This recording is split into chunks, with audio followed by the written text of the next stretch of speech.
उसमें कितने लोग जिंदा जल गए थे। तो कहने का मतलब ये है कि शायद मैं ये भीड़ को देख के थोड़ा बहुत डिस्ट्रैक्ट हो सकती हूँ, क्योंकि मैं भी देख रही हूँ कि वहां पर आप देखिए कि भीड़ की आवाज जो है वो सभी भीड़ को हटाया जा रहा है, साइड करने की कोशिश की जा रही है, आपको स्क्रीन पर दिखाई दे रहा होगा। और लेकिन हमें डाइवर्ट अपने मुद्दे से नहीं होना है। मुद्दा तो वही है, सरकारी तंत्र का फेलियर, जो हम बार बार आपके सामने बताते रहेंगे कि अभिजीत दीपके के माध्यम से जनता क्या पेश करना चाहती है।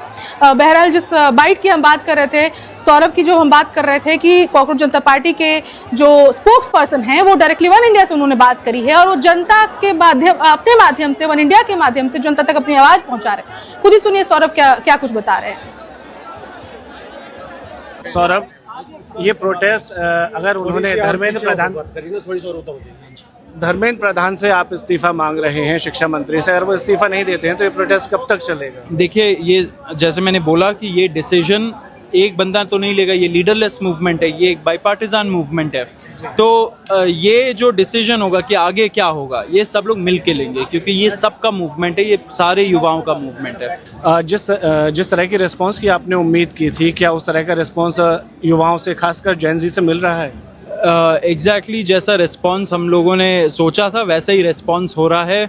इतना प्रोपेगेंडा चला था, आप लोगों को भी पता है कि पिछले 3-4 दिन से पानी पी पी के लोग एकदम फॉल्स न्यूज़, फेक न्यूज़, एक प्रोपेगेंडा, नेगेटिव प्रोपेगेंडा चलाया जाता है इस मूवमेंट के अराउंड, एंड जो इस मूवमेंट से पब्लिकली एसोसिएट कर रहे हैं।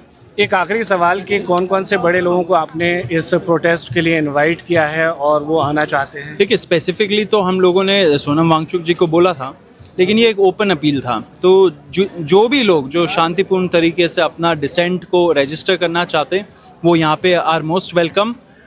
लेकिन कंडीशन यही है कि पीसफुल तरीके से प्रोटेस्ट होना चाहिए, एंड अगर आप खुद अफेक्टेड भी नहीं हो तो आपके साथ जो जुड़े हैं वो लोग अफेक्टेड होंगे, उनको सपोर्ट करने आइए, इस देश के युवा को सपोर्ट करने आइए, क्योंकि हम सबको असली विकसित भारत चाहिए, असली जो हम लोग लाएंगे ये यूथ लाएगा। जी, एक आखिरी सवाल, ये अभी रजिस्टर्ड पार्टी नहीं है, ये प्रोटेस्ट अगर सफल असफल जो भी रहता है वो समय तय करेगा। आगे चलकर क्या ऐसे पार्टी बनाएंगे, एक रजिस्टर्ड पार्टी, पॉलिटिकल पार्टी? देखिए, हम लोग 10-15 दिन हुआ है हम लोगों को, तो कहाँ से हम लोग ऐसा कुछ डिसाइड कर ले। एंड जैसे मैंने बोला, ये लीडरलेस मूवमेंट है, सब लोग जो सोचेंगे उस हिसाब से चलेंगे। यहाँ पे असली साथ सबका साथ होता है, सबका विकास होता है, क्योंकि सब लोगों का विकास होना, सब यूथ का विकास होना पड़ेगा, सब लोग मिलके इसका डिसीजन लेंगे। Thank you. गर्मी काफ़ी है, आप अपना ध्यान रखिए, और वन इंडिया के साथ जुड़ने के लिए बहुत बहुत शुक्रिया। सौरभ, ये प्रोटेस्ट अगर उन्होंने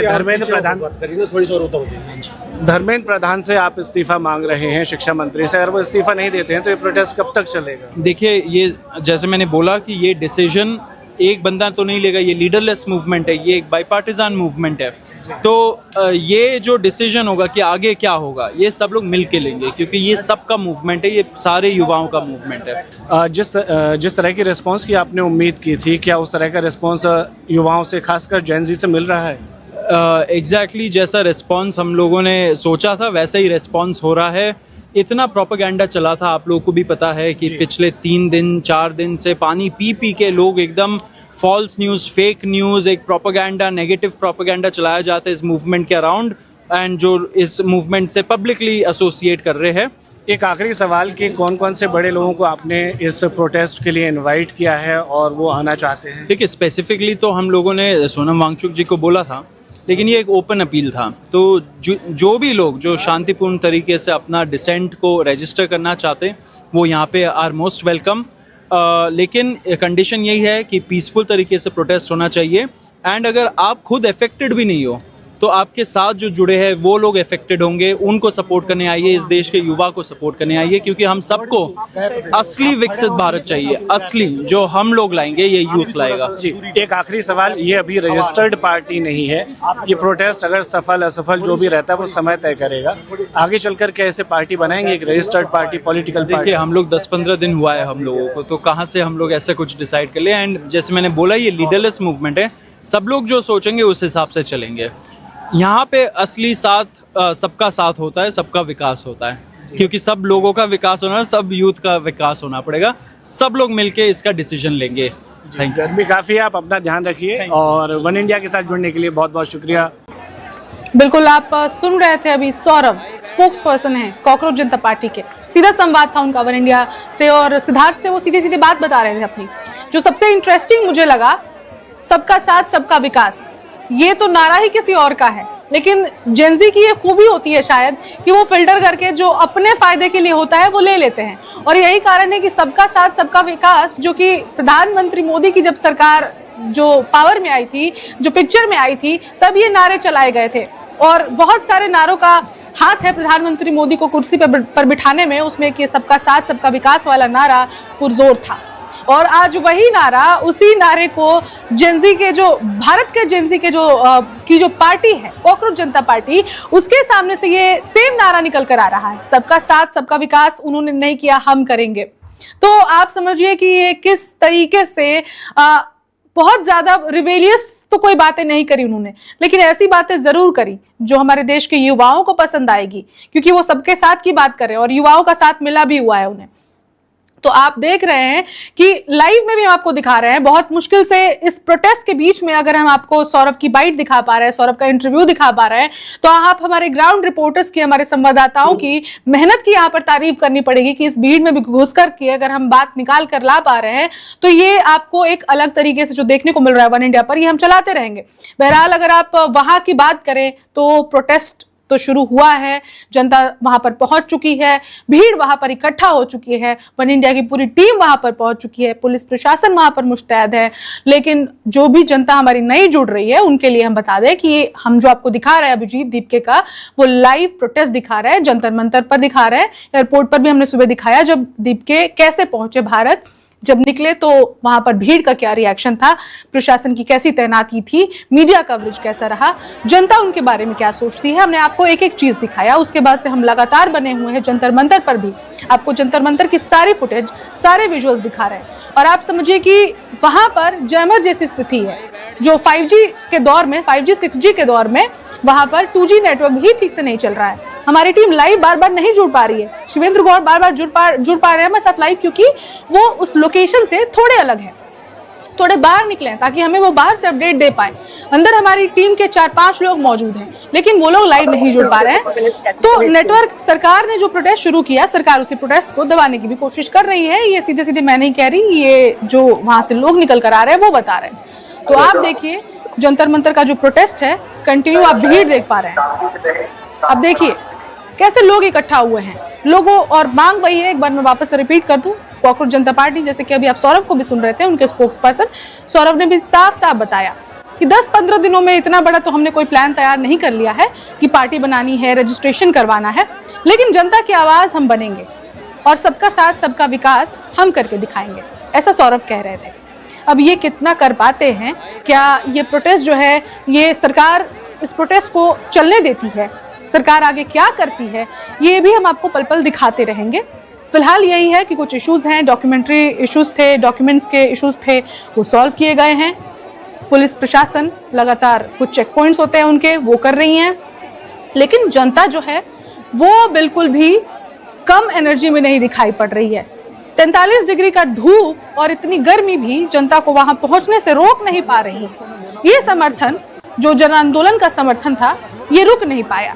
और 6 जून जो देश में एक नई तारीख है, वो नोट होने जा रही है, जिसकी लाइव तस्वीरें हम आपको दिखा रहे हैं। और आप आज से 5 साल 7 साल बाद आप कह पाएंगे, जो आगे की जनरेशन होगी उसको बता पाएंगे कि हमने वो मूवमेंट देखा था जब लाइव अभिजीत दीपके यूएस से इंडिया आए, उसके बाद उन्होंने क्या किया, उनके समर्थन में क्या किया हुआ, उस दिन क्या हुआ था। तो आप एक लाइव, एक हिस्टोरिकल मूवमेंट के आज दर्शक बन रहे हैं और इसमें हमारा साथ आप लगातार दे रहे हैं, आप लगातार देख रहे हैं हमारी विजुअल्स को। तो वही बात मैं रिपीट करूंगी कि आप भले ही हमारी बातों को सुनिए, समझते रहिए, लेकिन स्क्रीन से आंखों को मत हटाइए, क्योंकि स्क्रीन पर आपको कभी भी कुछ नया ड्रामा देखने को मिल सकता है। मैं ड्रामा इसलिए कह रही हूँ क्योंकि प्रोटेस्टर्स पहुंचे हैं, प्रशासन पहुंची है, थोड़ी भी ऊंच नीच होती है तो प्रशासन अपना काम करने से पीछे नहीं हटती है। आपने शुरू में ही देखा कि जो कोर टीम के मेंबर्स थे उनको वहां से प्रशासन ने साइडलाइन कर दिया, बिठा दिया था कुछ कागज चेक करने के नाम पर। तो ये चीजें तो शुरू हो चुकी हैं, लेकिन अभिजीत की आवाज क्या दबा पाएगी सरकार, ये सवाल है जो बना हुआ है। सोशल मीडिया ने तो दिखा दी है अपनी ताकत कि सोशल मीडिया से जो शुरू हुई पार्टी वो आज जमीन पर उतर चुकी है और सरकार उसको रोक तो नहीं पाई। पहले जो नैरेटिव्स बने कि विदेशी फॉलोअर्स हैं, पाकिस्तान के फॉलोअर्स हैं, पहले कहा गया बांग्लादेश के फॉलोअर्स हैं, लेकिन आज जो ये क्या पाकिस्तान और बांग्लादेश से यहाँ पर सभी पहुंचे हैं, जो हमारे स्क्रीन पर दिखाई दे रही है, सुबह जो 100-200 लोगों से शुरुआत हुई थी, वहां पर आप करीबन हजारों लोग पहुंच चुके हैं। 1000 से ज्यादा भी ये नंबर्स हो चुके हैं। एक अपडेट हम आपको जल्दी बताएंगे कि वहां पर कितने लोग पहुंच चुके हैं, अब तक क्या क्या, अभी करंटली क्या क्या हो रहा है, उसमें तो आप स्क्रीन पर देख पा रहे हैं कि भीड़ पहुंची हुई है। मीडिया, पूरी तमाम मीडिया की बड़े बड़े मीडिया हाउसेस वहां पर पहुंची हुई है, इंटरनेशनल मीडिया भी पहुंची हुई है। और बड़ी बात यह है कि जो सरकार इंटरनेशनली नैरेटिव चलाने की बात करती है कि देश का विपक्ष उनके खिलाफ इंटरनेशनल लेवल पर जाकर नैरेटिव चलाता है, वो सरकार इसको क्या कहेगी कि इंटरनेशनल मीडिया खुद कवर कर रहा है। और ये जो प्रोटेस्ट है सरकार के खिलाफ ही है, क्योंकि प्रोटेस्ट सरकार के खिलाफ ही होंगे, जो देश चला रहा है उसके खिलाफ ही होंगे।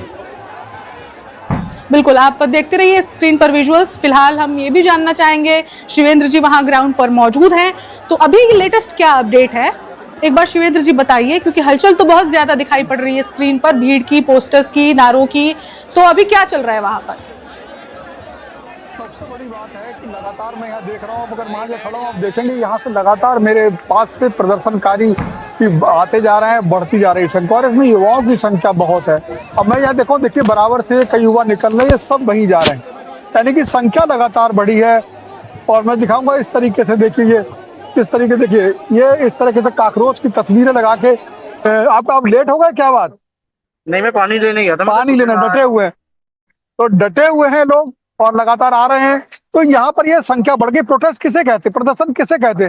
जब क्लियर है मुद्दा कि भाई ये मुद्दा नीट या दूसरे पेपर की लीक या उनकी अव्यवस्थाओं को लेकर के है, उसका लोगों को इकट्ठा होना है। वो क्या बोलेंगे, हालांकि ये बहुत महत्वपूर्ण होगा। जो लीडर है, हालांकि उनके प्रवक्ता ने, सौरभ ने कहा ये लीडर लेस है, ऐसा नहीं है, क्योंकि लोगों ने नेता माना है, वरना नेता नहीं मानते तो उनकी पुकार पे इतनी संख्या में लोग नहीं आते। तो निश्चित तौर पे वो यहाँ आकर क्या कहेंगे वो देखने वाली बात होगी।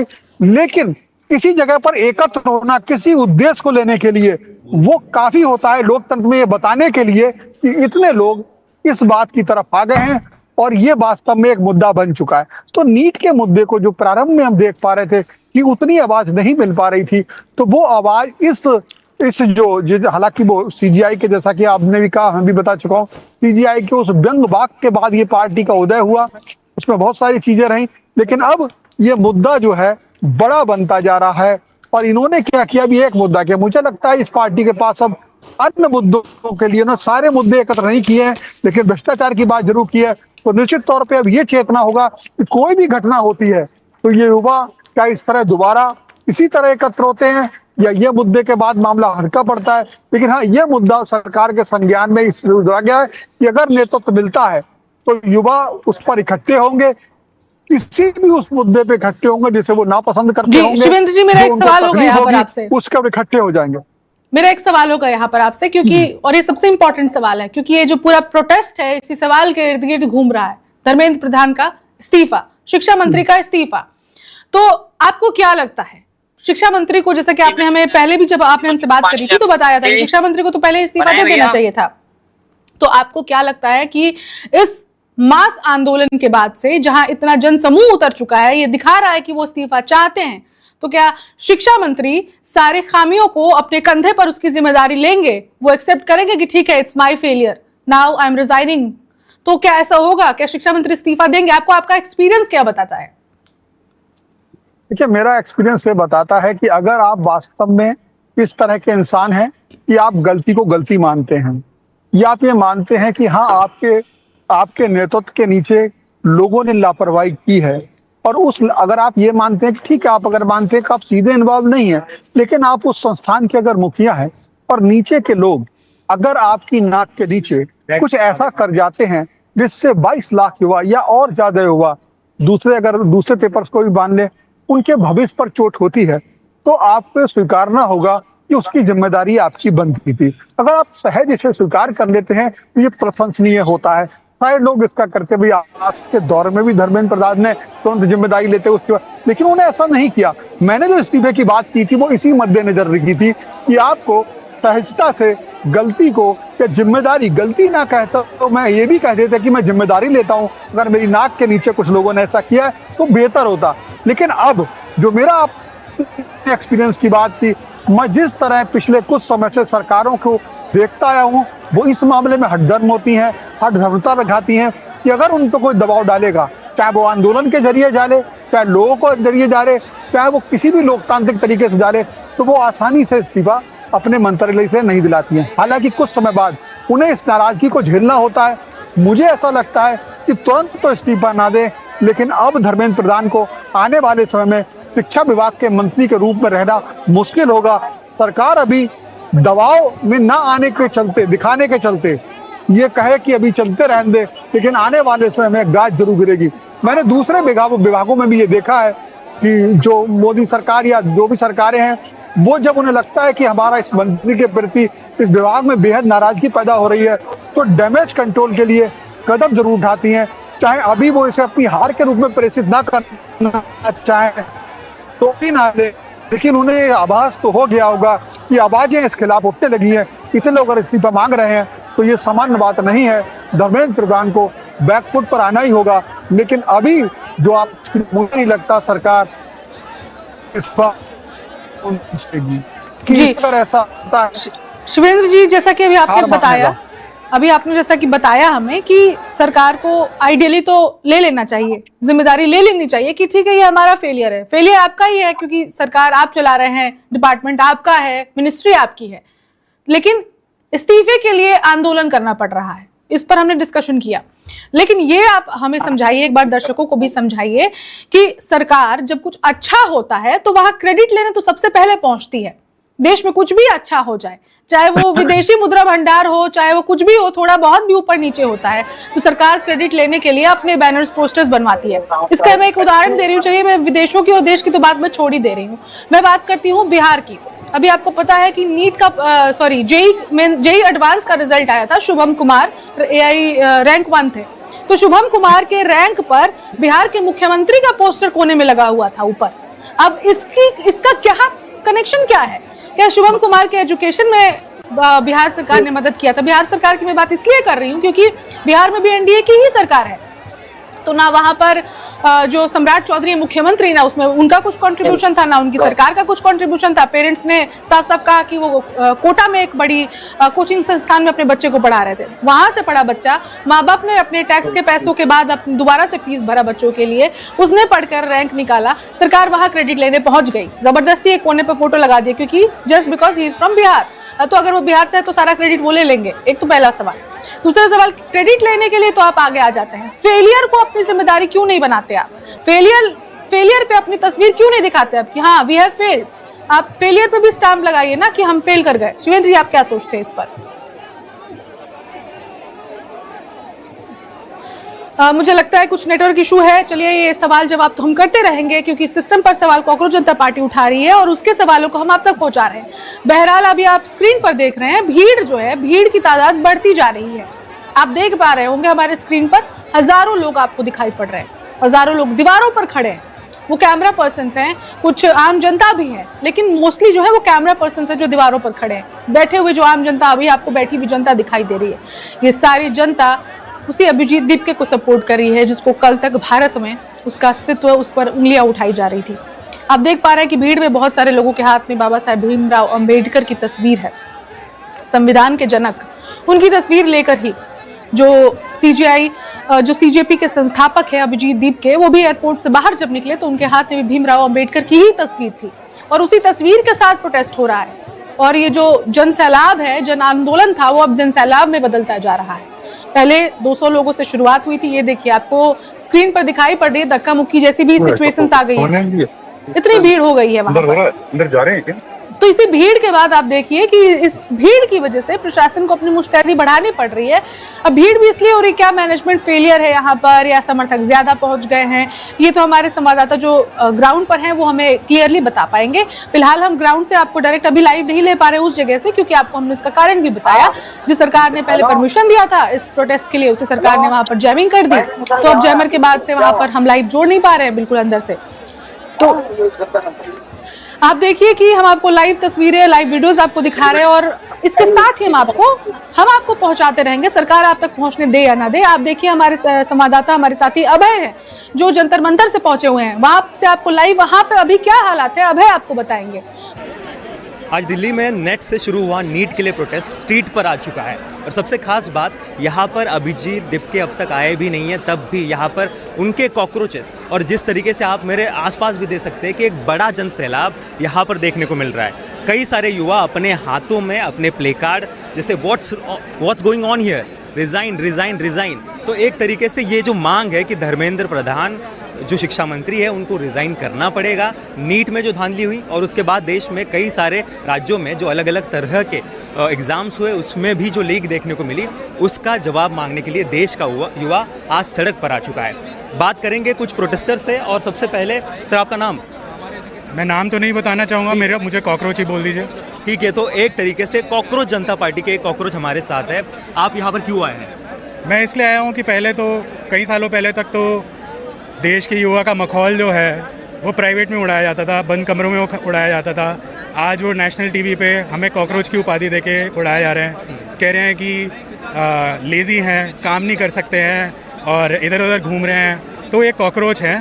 कॉकरोच का कहने का मतलब क्या होता है? कॉकरोच का मतलब ये होता है कि जब भी कहीं जेनोसाइड की तैयारी हो रही होती है वहाँ पे सबसे पहले उन लोगों की ह्यूमिलिएशन की जाती है जिन लोगों की कोई हैसियत है, जो अपना हक मांग रहे हैं। तो अब ये बात आ गई है कि विश्व पटल पे ऐसी वीडियो जो पूरी दुनिया में देखी जाती है वहाँ पे हमें कॉकरोच बोला जाने लगा है। तो खुद का जो अपमान एक तरीके से हुआ है उसके लिए आप जवाब मांगने हैं। दूसरी जो नीट के लिए क्या मांगे आपकी और शिक्षा मंत्री को क्यों टारगेट किया जाए? शिक्षा मंत्री जी एक पेपर ठीक तो करा नहीं सकते हैं।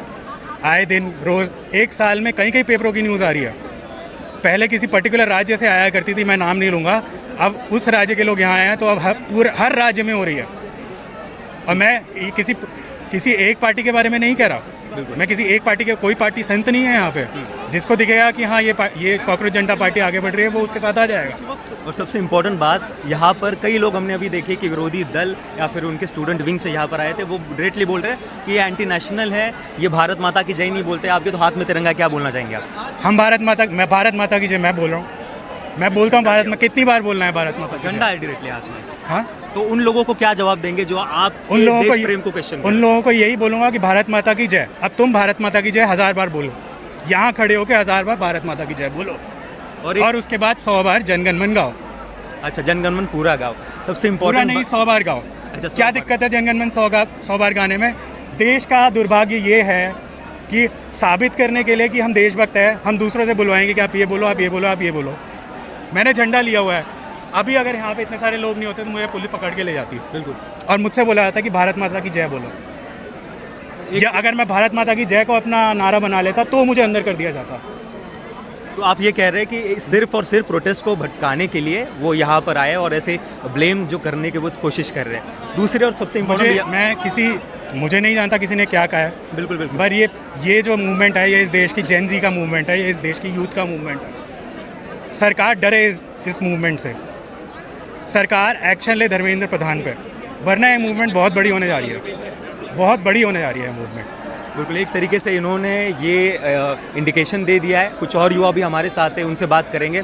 आपका नाम? तुषार शर्मा। ठीक है तुषार जी, मुझे ये बताइए कि आप ये खुद प्ले कार्ड प्रिंट करा के यहाँ पर आए हो, क्या मकसद? मैंने ये खुद बनाया है। बिल्कुल, मैं इलस्ट्रेटर। अच्छा, तो ये एक तरीके से ये भी बात है कि यहाँ पर कुछ प्रोवाइड नहीं किया जा रहा, कुछ किया जा रहा है? नहीं, इसकी फंडिंग कहीं से, कोई पाकिस्तान से कहीं फंडिंग से नहीं है। अगर पाकिस्तान से होती तो यहाँ पे एंट्री भी नहीं मिलती हमें। All right. और ये बताइए आप क्या करते हैं? स्टूडेंट हैं? मैं एक 2D आर्टिस्ट हूँ और प्रोफेशनल वर्क करता हूँ। अच्छा, तो ये खुद का आर्ट यहाँ पर दिखा रहे हैं और यहाँ पर देखने को मिल रहा है कि यहाँ पर ये एक सटायर है। हाँ। आप आर्ट एक्सप्लेन करिए थोड़ा सा। हाँ, ये बीजेपी का ही वो मोटो है, जो उनकी मोनोपोली है कि accept everything and do nothing. तो उसी के बारे में है कि जनता के बीच में भी रह के उन्हें कुछ बातों को अनसुना कर देते हैं। तो यहाँ बीच में महाशय को दिखाया गया है, जो कि अभी भी यहाँ पे नेग्लिजेंसी दिखा रहे, क्या चल रहा है। ठीक है, तो पीएम कहीं ना कहीं अकाउंटेबिलिटी नहीं ले रहे। एक आखिरी बाइट लेंगे हम और उसके बाद खत्म हो रहे। सर आपका नाम? सर, यहाँ पे आपको लाया गया है, क्या करने आए हैं, क्या डिमांड? हम तो खुद आए हैं। मैं दिल्ली यूनिवर्सिटी से पढ़ा हुआ हूँ, मैंने मास्टर्स इन सोशल वर्क किया है, MSW। तो ये हम किसी पार्टी को मैं सपोर्ट करने नहीं आया हूँ, लेकिन जो इस तरह के मुद्दे हैं मैं उन चीज़ों को सपोर्ट करने और उस मुद्दे को कोई भी पार्टी सपोर्ट करेगी, चाहे नरेंद्र मोदी जी सपोर्ट करें, कोई भी, मैं आऊँगा। क्योंकि आप देखिए नीट के पेपर लीक हो रहे हैं, तमाम एसएससी जीडी के भर्तियाँ में दिक्कतें आ रही हैं, तो क्या हम युवा सिर्फ फॉर्म भरते रहें, पेपर देते रहें? क्या इस देश में किसी की अकाउंटेबिलिटी नहीं है? लोग कहते हैं राम राज्य, तो क्या आज जय श्री राम जी होते और उनके ज़माने में अगर पेपर लीक होता तो वो क्या इस तरीके से अकाउंटेबिलिटी नहीं लेते? बिल्कुल, एक तरीके से पीयूष जी भी वही बात कर रहे हैं कि राम के पीछे जैसे वानर सेना थी, यहाँ पर अभिजीत डिपके के साथ पूरे कॉकरोचेस है। और सबसे इम्पॉर्टेंट बात, यहाँ उनकी मांगे क्लियर है, यहाँ उनका मुद्दा क्लियर है और पीसफुल प्रोटेस्ट अभी भी चल रहा है। धीरे धीरे लोग आते जा रहे हैं, यहाँ पर जुड़ रहे हैं। मैं वन इंडिया के लिए अभय और कैमरा पर्सन पंकज मिश्रा के साथ जंतर मंतर से प्रोटेस्ट आपके लिए लाइव दिखाएं। आज दिल्ली में नेट से शुरू हुआ नीट के लिए प्रोटेस्ट स्ट्रीट पर आ चुका है। और सबसे खास बात, यहाँ पर अभिजीत दिपके अब तक आए भी नहीं हैं, तब भी यहाँ पर उनके कॉकरोचेस और जिस तरीके से आप मेरे आसपास भी देख सकते हैं कि एक बड़ा जन सैलाब यहाँ पर देखने को मिल रहा है। कई सारे युवा अपने हाथों में अपने प्ले कार्ड जैसे what's going on here, resign resign resign. तो एक तरीके से ये जो मांग है कि धर्मेंद्र प्रधान जो शिक्षा मंत्री है उनको रिज़ाइन करना पड़ेगा। नीट में जो धांधली हुई और उसके बाद देश में कई सारे राज्यों में जो अलग अलग तरह के एग्ज़ाम्स हुए उसमें भी जो लीक देखने को मिली, उसका जवाब मांगने के लिए देश का युवा आज सड़क पर आ चुका है। हिंदू मुस्लिम मंदिर, मस्जिद और बुलडोज़र, बहुत सारी ऐसी चीज़ें जिससे हमें बहकाया गया, हमें बताया गया कि आपके मुद्दे पढ़ाई लिखाई, स्वास्थ्य, रोड, अच्छे सड़क जहाँ पे एक्सीडेंट ना हो, ना कि केवल नंबर्स बढ़ाने के लिए कि हम हर दिन कितने किलोमीटर बढ़ रहे हैं और उसी जितने किलोमीटर आप सड़कों को बढ़ा रहे हो उसी सड़कों पे एक्सीडेंट्स होते हैं, लोग मरते हैं। बच्चों का भविष्य सब कुछ ताक पे रख करके सरकार जब ये अनाउंसमेंट करती है कि आप बन चुके हैं विश्व गुरु, भले ही 80 करोड़ जनता को आपको खाना जो है वो खिलाना पड़ता है दान देकर, और आप ये कर रहे हैं और उस पर आप घमंड भी दिखाते हैं। ये सारे मुद्दों से भटका करके जब आपको बताया जाता है कि हम विश्व गुरु बनने के लिए तैयार हैं, पूरी दुनिया में हम सबसे बड़ी ताकत है, लेकिन जब वक्त आता है आपको ये डिसाइड करने का कि आप तेल कहां से लेंगे, तब आप कुछ नहीं बोल पाते और पूरी चुप्पी साध लेते हैं। जब प्रोटेस्ट होते हैं, जब लोग बोलते हैं कि धर्मेंद्र प्रधान को रिजाइन करना चाहिए, तब जो हमारे प्रधान सेवक हैं उनका ट्वीट आता है कि अभी देश में आम कितने अच्छे अच्छे आए हुए हैं, variety of mangoes available in India. तो ये दिखाता है कि आप कितना सेलेक्टिवली डिसाइड कर सकते हैं कि भारत के मुद्दे क्या हैं। उसी समय फिर बहुत सारी चीजें होती हैं और लोगों का ध्यान भटकाया जाता है। लेकिन क्या 12 साल में जो भी हुआ है उसको बदलने का वक्त आ गया है? ये सबसे बड़ा सवाल है। नमस्कार, मेरा नाम है नागेंद्र सिंह, आप देख रहे हैं वन इंडिया और जो कवरेज आप देख रहे हैं आज, मैं आपको सबसे पहले ये बता दूं कि ये कवरेज जितने भी आपके बड़े बड़े चैनल्स हैं, जितने भी बड़े बड़े एंकर्स हैं, वो कोई नहीं दिखेगा आपको आज ग्राउंड पर, कोई नहीं दिखेगा आपको अपने स्टूडियो से चिल्लाता हुआ या ये बताता हुआ कि भारत के मुद्दे क्या हैं। आपको तो रीजन पता ही है क्यों नहीं बताते हैं और क्यों नहीं वो आते हैं। आज क्या है मुद्दे देश के, आज सबसे बड़ा मुद्दा क्या है देश का, ये सब जो चैनल्स डिसाइड करते हैं, आज शायद उनको कंफ्यूजन है कि उनको आज क्या चलाना चाहिए अपने प्राइम टाइम में, क्योंकि जो कॉकरोच जनता पार्टी है उनका एक अलग रूप देखने को मिल रहा है। और यही हमने आपको सुबह से दिखाया है कि किस प्रकार से जो प्रोटेस्ट हो सकता था, अमित शाह और जो गृह मंत्रालय है वो एक बार में दबा सकती थी, उसको आज अलाउ कर दिया गया है। अब इसके पीछे क्या है बड़ा रीजन? क्योंकि जो मोदी सरकार है उन्होंने इतने सारे स्टेट्स में जब इलेक्शंस होते हैं तो वो तो ऐसा कर पाते हैं कि पूरी की पूरी पार्टी तोड़ देते हैं। अब आपके सामने आई है कॉकरोच जनता पार्टी। तो आज तो हिट का इस्तेमाल नहीं किया है, लेकिन आगे होने क्या वाला है, ये प्रोटेस्ट कितने दिन चलने वाला है और क्या धर्मेंद्र प्रधान रिजाइन करेंगे, जो सबसे बड़ा मुद्दा नीट का आया उसके बेसिस पर क्या धर्मेंद्र प्रधान रिजाइन करेंगे? ये जितने भी आज तक हमारे स्कैम्स हुए हैं, जितने भी पेपर लीक्स हुए हैं, इसको इतना नॉर्मलाइज कर दिया गया इस सोसाइटी में कि जर्नलिस्ट भी सवाल पूछना भूल चुके हैं और एक तरीके से सरकार के साथ most of the times most of the channels नजर आते हैं। क्यों ऐसा होता जा रहा है, ये बहुत सारी बातें हैं, बहुत सारी चीजों को हम आपको समझाना चाहेंगे और उसी को समझाने के लिए और आपको ग्राउंड रियलिटीज बताने के लिए भारत की हमारे जो जर्नलिस्ट हैं सुबह 6 बजे से लगातार ग्राउंड पर बने हुए हैं, आपको ग्राउंड रियलिटीज दिखा रहे हैं। हमने आपको काफी सारे इंटरव्यूज दिखाए, सौरभ जो कि स्पोक्स पर्सन है इस पार्टी के, उनका भी इंटरव्यू दिखाया। अब देखना होगा कि सीजेआई जिन्होंने एक स्टेटमेंट दिया उससे भारत में बहुत बड़ा बदलाव आने वाला है कि नहीं। हमारे साथ अभी जुड़े हुए हैं शिवेंद्र जी, शिवेंद्र गौड़, जो सुबह 6 बजे से एयरपोर्ट से आपको लाइव बहुत सारी तस्वीरें दिखा रहे हैं, first look of the leader as well. तो बहुत कुछ हुआ है सुबह से। शिवेंद्र जी, सबसे पहला सवाल, ऐसा कैसे हो गया जो सरकार प्रोटेस्ट को दबाने के लिए जानी जाती है वो सरकार मिनटों में आपको परमिशन दे देती है? ऐसा तो हमने कभी देखा नहीं। जंतर मंतर पे प्रोटेस्ट अगर आपको करना है तो आपको कम से कम एक दिन पहले एप्लीकेशन देना होता है, जो एप्लीकेशन दिया नहीं था। यह चमत्कार हुआ कैसे?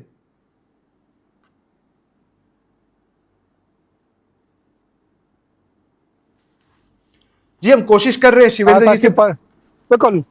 अरे मेरी आवाज आपको आ रही है क्या? जी बिल्कुल।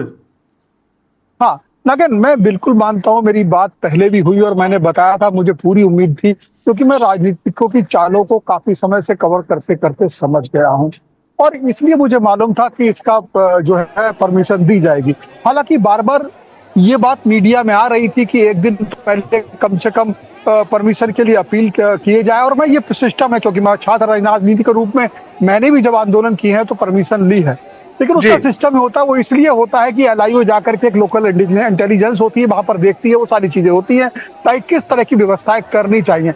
वो प्रशासन को ऑलरेडी मिल चुकी थी, उनका अपने स्वीकृतन था और इसलिए उन्होंने परमिशन दी। इस पर एक तो ये कारण, दूसरा कारण ये था कि पिछले काफी दिनों से बात लगातार उठ रही थी कि भारत में चाहे विपक्षी करे या विदेशी मीडिया करे या यहाँ के लोकल लोग करे, ये बात कहते थे कि आवाज को दबाया जा रहा है और ये बात हो रही। दूसरी बात यह है कि पिछले दिनों जो कि आंदोलन हुए उसमें भी ये बात आई है और पिछले दिनों जब मोदी जब नॉर्वे गए थे तो वहां की एक पत्रकार ने भी इस तरह का सवाल उठा दिया था, तो काफी चीज थी। और चूंकि ये जो इसका लीडर है अभिजीत, वो चूंकि विदेश से आ रहे थे इससे और विदेश में बैठ के इन्होंने किया था तो इस पर इंटरनेशनल अटेंशन भी था, तो बहुत सी चीजें सरकार को प्रूव करनी थी। सरकार को प्रूव करना था कि नहीं, हमारे यहाँ लोकतंत्र में पूरी छूट है, किसी को जो भी करना है प्रोटेस्ट साइट है वहां जाएगा, आंदोलन करेगा। तो ये सारी चीजें सिद्ध करनी थी। आप इसे ये मत समझिए कि उन्होंने प्रोटेस्ट करने की परमिशन दी थी, आप इसे ये करिए कि ये बहुत ही सलीके से एक योजना के तहत ये जो है परमिशन दी गई है। यहाँ पे परमिशन देना एक मजबूरी थी, इंटरनेशनल अटेंशन की वजह से, इंटरनेशनल मीडिया भी थी यहाँ पे, सारी चीजें थी और ये बताना था और उन्हें देखना भी था, जांचना भी था। जिक्र किया इंटरनेशनल मीडिया का, देखिए ये सुबह से एक आपको सच्चाई बताता हूं, कोई भी न्यूज चैनल इसको दिखा नहीं रहा। उनको लालू राबड़ी की सुरक्षा और जो होता है कि व्यूज लेने के लिए आप अलग अलग समाचार दिखाते हैं, लेकिन रियलिटी दिखाने के लिए बहुत कम लोग समाचार दिखा रहे होते हैं।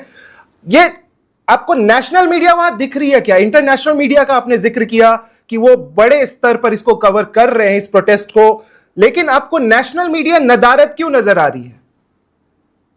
देखिए, मैं इसको ऐसे देखूंगा, मेरे साथ काफी यहाँ पे पत्रकार हैं, वो नेशनल मीडिया के थे मौजूद। अब मुझे यहाँ पर बैठ के पता नहीं वो जो कवर कर रहे हैं वो उनके स्क्रीन पर दिखाया जा रहा है नहीं दिखाया जा रहा है, क्योंकि मैं तो लगातार स्क्रीन पर हूँ, लगातार आपके साथ और आपके दूसरे साथ जी मैं आपकी जानकारी के लिए बता दूं, आपकी जानकारी के लिए बता दूं कि बहुत गिने चुने डिजिटल चैनल्स इस प्रोटेस्ट को लाइव दिखा रहे हैं और हमारे साथ इस वजह से ज्यादा लोग और ज्यादा जुड़ रहे हैं। और मैं ऑफ कोर्स रिक्वेस्ट करूंगा लोगों से कि आप इसको सब्सक्राइब करें कि आपको लेटेस्ट इंफॉर्मेशन मिलती रहे, हमें कवरेज पूरा चलाते रहेंगे। जी शिवेंद्र जी, मैं आपको बता रहा हूं कि कोई नेशनल मीडिया, कोई टीवी चैनल इस खबर को बिल्कुल नहीं दिखा रहा। यहाँ पर भी थोड़ा सा फर्क है नागेंद्र जी, बताऊं क्या है कि अगर प्रोटेस्ट साइट पे आपकी माइक आईडी दिख रही है तो इसका मतलब ये नहीं है कि वो विजुअल चल रहा है। ऐसा है ना, ऐसा हो सकता है ना जी। आप कवरेज कर रहे हैं, क्या उसे स्क्रीन पे ला रहे हैं?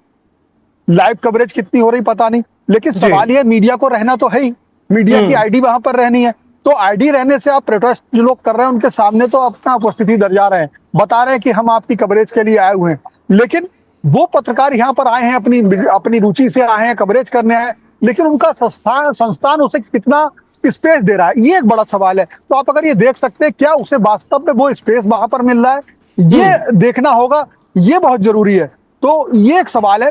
मैं चूंकि लगातार यहाँ पर हूं तो मैं देख रहा हूं कि इस तरह से। और अगर दूसरी बात आपने कही कि उनकी आवाज को उठाने की, तो मैंने बताया मैं बाहर क्यों खड़ा हूं, हमारी टीम के कई साथी अंदर हैं, आप भी जानते होंगे, आप उनसे लगातार संपर्क करने की कोशिश कर रहे हो। लेकिन अंतर 5G के जमाने में अंदर अगर 2G मिलेगा तो अंदर प्रसारण कैसे कर पाएंगे? मैं ही नहीं, अंदर तमाम जो सोशल जो तमाम युवा है वो भी चाहते थे कि वो डायरेक्ट अपनी चीजों को अपने फेसबुक, अपने ट्विटर, अपने व्हाट्सएप पर डालकर अपने साथियों के साथ देख किस तरह से वो जुटे हैं, किस कॉज के लिए जुटे हैं, क्या करना चाहते हैं, लेकिन वो नहीं कर सकते हैं। तो कुल मिला के मैं ये कह सकता हूँ कि इस आंदोलन का जो प्रसार, जो उसके विजुअल्स को जो एम्पलीफाई मिलना चाहिए, वो कुछ हम जैसे या और तमाम चैनल दिखा रहे होंगे, लेकिन वो बच्चे अपने मोबाइल से दिखा सकते थे, वो अपने मोबाइल से दिखा सकते थे।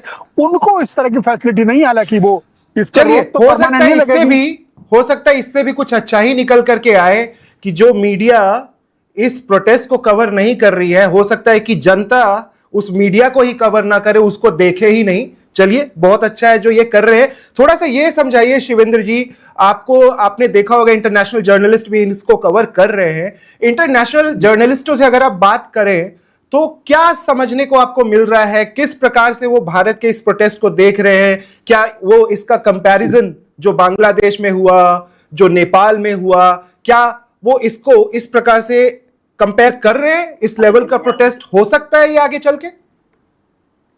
देखिए, मेरी वहां पर एक इंटरनेशनल जो RT चैनल है उसके परिचित है, वो मुझे यहाँ से उनसे काफी समय से मुलाकात रही है, बीजेपी कार्यालय में परिचित है, तो उनसे बात हुई थी। तो मैंने पूछा क्यों भाई, क्या है तुम्हारा, क्या रिस्पॉन्स आ रहा है इसका?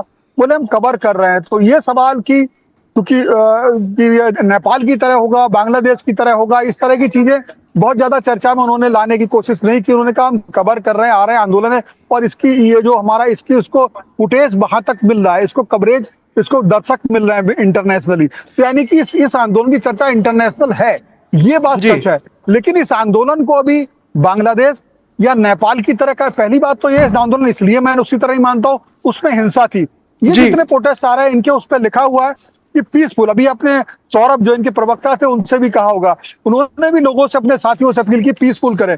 तो हमारे जैन जी में खास बात है, वो आवाज तो उठाता है, लोग इकट्ठा तो करता है, लेकिन वो पीसफुल है। आप तमाम लोग देख रहे हैं, तमाम महिलाएं, बच्चे तमाम आए हैं, तो वो, और ये उनके बैनर पे भी लिखा है। तो सवाल ये है कि हमारा जो जैन जी है वो बहुत जिम्मेदार हमें दिखाई देता है, लेकिन इसका अर्थ यह है कि आवाज उसकी सरकार को सुननी होगी।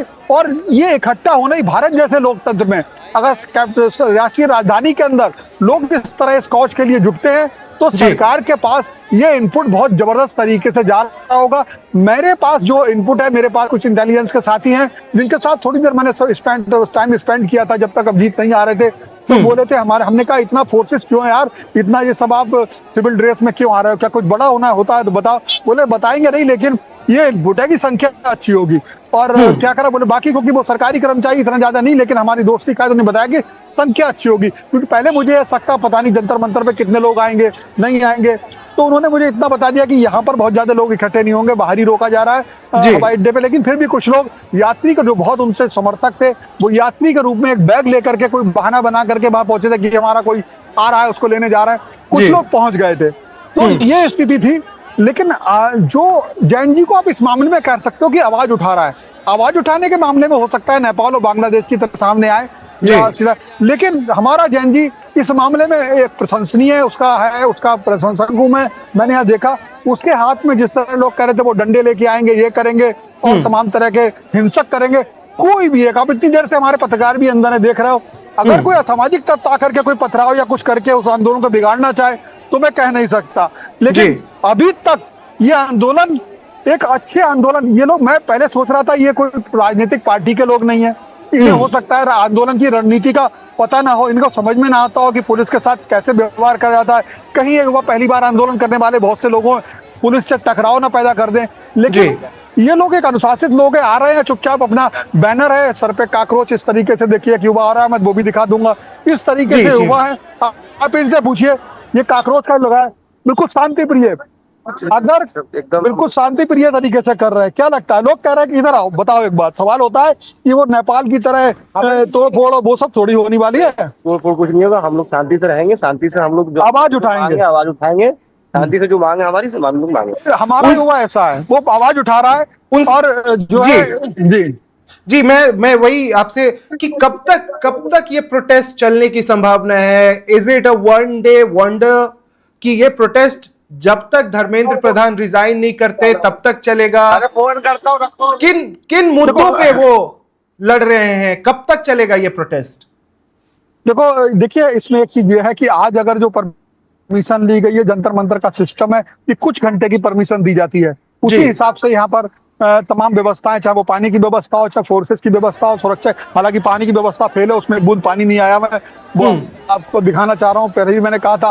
तो यहाँ पर वो व्यवस्था है, लोग जो आए हैं वो सक्षम, कभी सही लोग भी आए, मतलब ऐसा नहीं है कि सिर्फ कोई कमजोर लोग आए, पैसे वाले लोग भी समर्थन दे रहे हैं, क्योंकि उन्होंने पैसे खर्च करके अपने बच्चों को बड़ी बड़ी कोचिंगों में पढ़ाया, उसके बाद से वो पैसा भी खर्च हुआ, बच्चे का भविष्य भी चुरा लिया गया। तो कुल मिला के काफी लोग आए हैं और इस आंदोलन को, यहाँ पर जो आंदोलन है वो समय से ही चलेगा। अगर आगे आंदोलन चलाना होगा तो इस पार्टी को फूक फूक के कदम रखने होंगे, यानी कि इस संगठन को, इस आंदोलन को उन्हें बार बार परमिशन लेनी होगी। अब ये हो सकता है कि इस बार बार परमिशन से युवा किस रूप में ले लें। कि यूथ है, हमारे स्वामी विवेकानंद ने भी और तमाम लोगों ने भी कहा है, जिस ओर युवा चलता है उस ओर जमाना चलता है, ठीक है ना? जिस ओर जवानी चलती है उस ओर जमाना चलता है। तो अगर ये सब होता है कि ये जवानी उस ओर चलेगी तो जमाने को भी उस ओर चलना पड़ेगा। अब देखना होगा ये जवानी कब तक और किस ओर चलती है, ये देखने वाली बात होगी नागेन जी। शिवेंद्र जी, थोड़ा हमें ये समझा सके अगर आप कि देखिए प्रोटेस्ट जब होते हैं और इस तरह के अगर मैसिव प्रोटेस्ट होते हैं तो उसमें कभी कभी पैसा भी खर्च करना पड़ता है उसको ऑर्गेनाइज करने के लिए। तो आपको लगता है कि इस प्रोटेस्ट में कुछ बैकअप है, कहीं से इनके पास पैसों का अरेंजमेंट है कि they can run this protest for a longer time? देखिए अभी कोई भी जब इस तरह का आंदोलन सोशल मीडिया का आंदोलन होता है तो निश्चित तौर पे लोगों ने ज्वाइन करा, तो अपने इंटरनेट से ज्वाइन करा, जुड़ गए। अभी यहाँ पर कई मेरी युवाओं से बात हुई, तो चूंकि आज युवा बहुत होशियार है, एआई से आसान से वो कॉकरेच में अपना फोटो लगा के इमेज बना लेता है, किसी भी प्रिंटर से अपनी इमेज निकाल लेता है और उसका एक वो बना करके अपने सिर पे लगा लेता है। हालांकि जब इस तरह की चीजें होती है, छोटे मोटे कारोबारी या जो बुक सेलर होते हैं, उन्हें जब पता लगता है कि यार इस तरह का है, तो वो अपनी दुकान पर भी बना के उसने 50-60 रख लिए हैं कि कुछ युवा जो इतना सब नहीं कर पाएंगे वो मुझसे खरीद कर लेंगे। छोटा सा काकरोच के मुखौटे बेचने का बिजनेस भी साइड में हो गया। अभी तक मुझे जो लगा है वो यह आने वाले लोग अपने, मैंने यहाँ देखा कई लोग रैपिडो या दूसरी उबर या किसी ऐसी बाइक टैक्सी से कई महिलाएं करके यहाँ आई हैं, मैंने उन्हें देखा, पास पे समझने की कोशिश की, तो लोग अपने वाहनों से आ रहे हैं।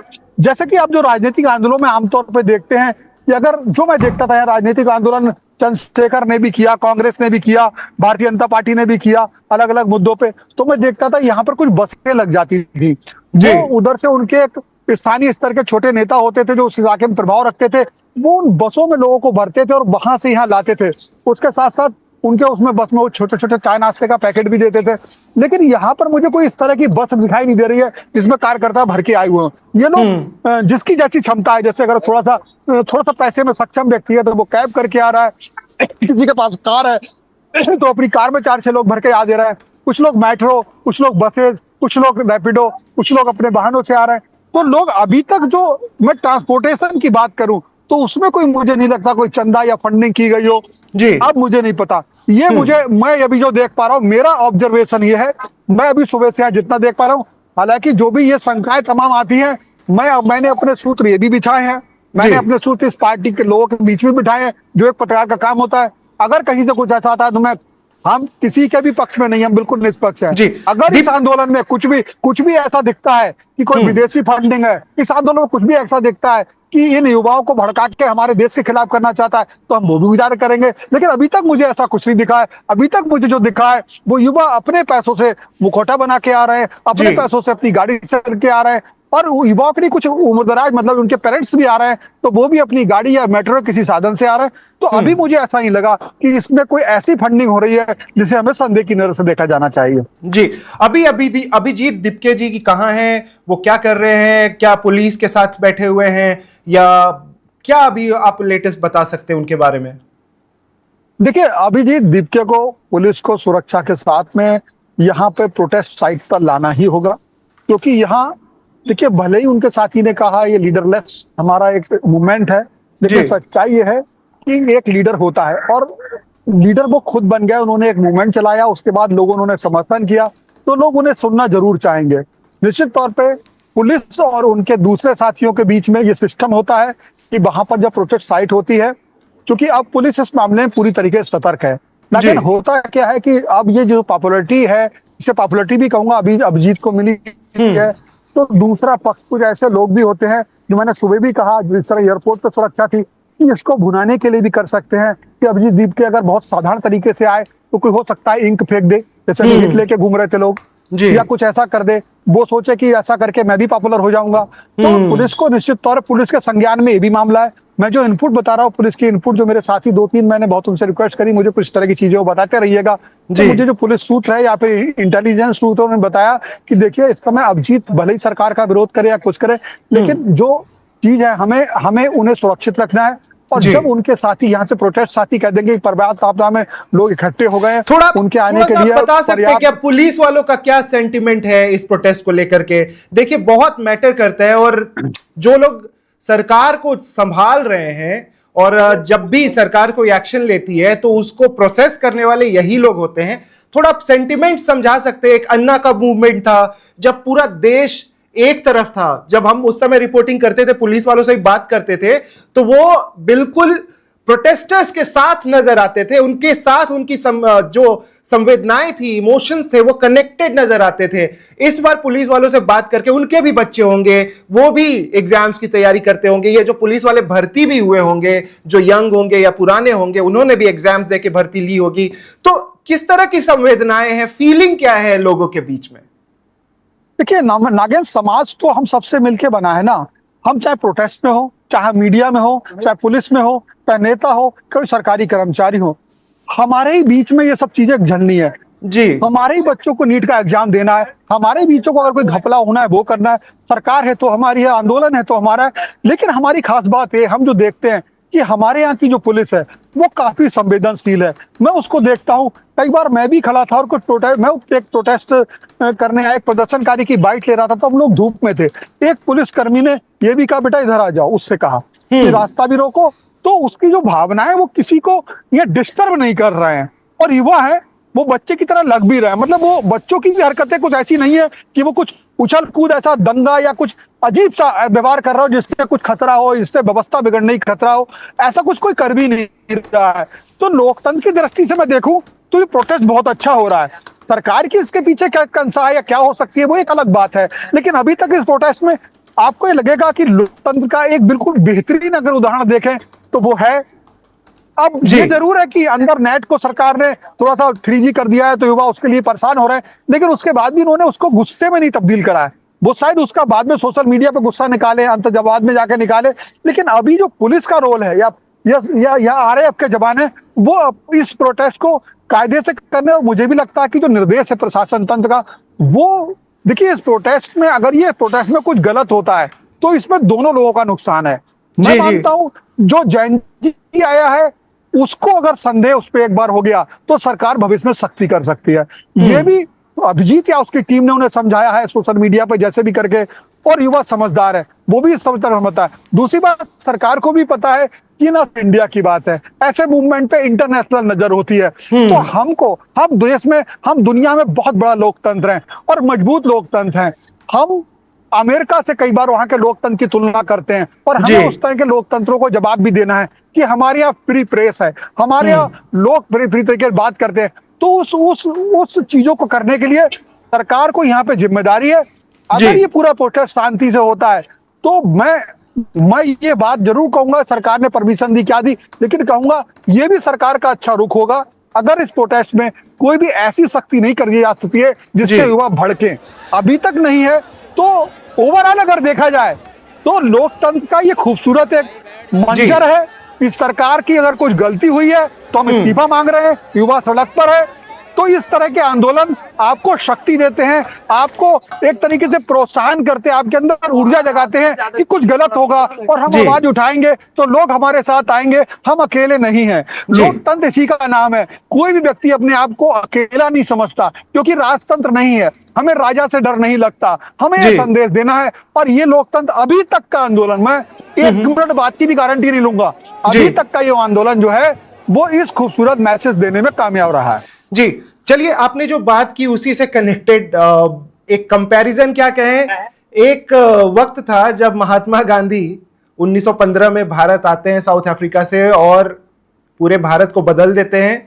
आज तक वो भारत के सबसे महान इंसानों में से माने जाते हैं, पूरी दुनिया के सबसे महान इंसानों में से माने जाते हैं, क्योंकि उन्होंने भारत को आजादी दिलाने में बहुत बड़ा योगदान दिया और खुद भी एज अ पर्सन उन्होंने बहुत कुछ सीखा, इसीलिए उनको महात्मा कहा जाता है। बचपन में हम भी उनको जो उनके experiment with truth and women around her, बहुत सारी चीजों पे हम उनको क्रिटिसाइज करते थे, लेकिन अब समझ में आता है कि उनको महात्मा क्यों कहा जाता है और क्यों आरएसएस ने उनको मारा। तो आप इस चीज को थोड़ा समझाइए, how was the moment, you were there, बहुत कम लोग थे जब अभिजीत दिपके आए। अगर मैं आपसे पूछूं कि is Abhijit Dipke is the Mahatma Gandhi of Gen Z, आप कैसे इसको कंपेयर करेंगे? सबसे पहले तो मैं दो बातें कहूंगा। सबसे पहले आपने ये कहा कि आरएसएस ने महात्मा गांधी को मारा, मैं इससे तक नहीं रखता, मैं इस पे सहमत नहीं होऊंगा, ना मैं इसके साथ होऊंगा।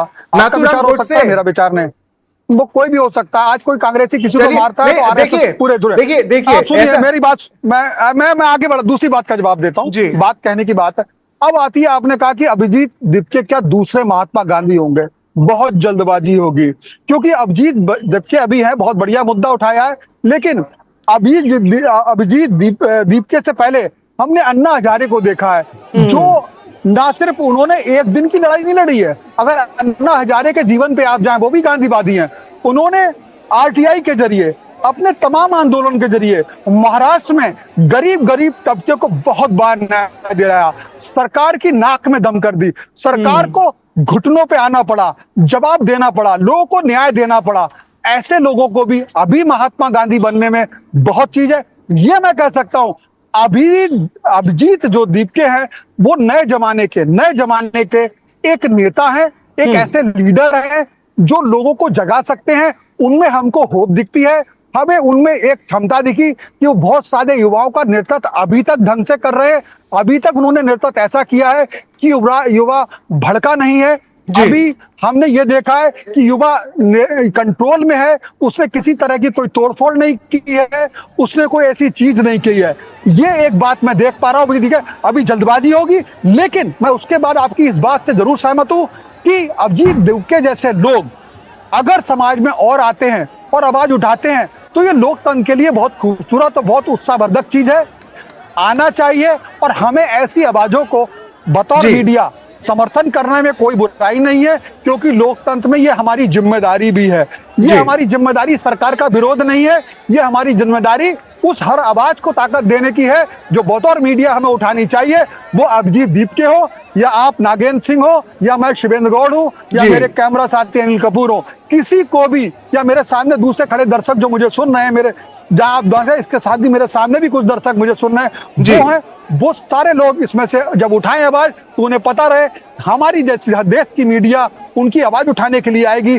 वो ना सिर्फ इस देश में लोकतांत्रिक साथियों के बल पे अकेले नहीं है, बल्कि मीडिया भी उनकी आवाज उठाने के लिए अकेला है। ये संदेश देना इस लोकतांत्रिक व्यवस्था में हमारी जिम्मेदारी है। अभी तक ये सब कुछ ठीक जा रहा है। नागेंद्र जी, शिवेंद्र जी, काफी माहौल वहां पे गर्माता हुआ नजर आ रहा है, हम देख रहे हैं वहां के विजुअल्स, काफी ज्यादा लोग वहां पे इकट्ठा होते जा रहे हैं। अभी ये प्रोटेस्ट में और क्या क्या चीजें बदलती हुई नजर आ सकती हैं, हमें क्या कयास लगाने चाहिए, कब तक अभिजीत दिपके हो सकता है कि अपने समर्थकों को वो उनसे बात करें, कब तक ये हो सकता है? कुछ उम्मीद या कुछ जानकारी अगर आपके पास हो तो, कि दिपके कब बात करेंगे अपने समर्थकों से? क्योंकि जो पहला स्टेटमेंट वो देंगे, पहली बार ऑनलाइन ना हो करके, ही इज इन दिल्ली, अपने सारे समर्थकों के बीच होंगे, तो क्या उनका मैसेज हो सकता है और कब तक वो मैसेज आ सकता है? और एक और सवाल कि कॉकरोच जनता पार्टी मजाक के रूप में उभरी,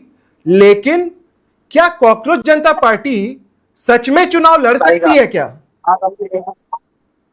पहले मैं आपके पहले सवाल का जवाब दे दूं, जो आपने कहा अभिजीत दीप के कितनी देर में आएंगे, कितनी देर आंदोलन चलेगा।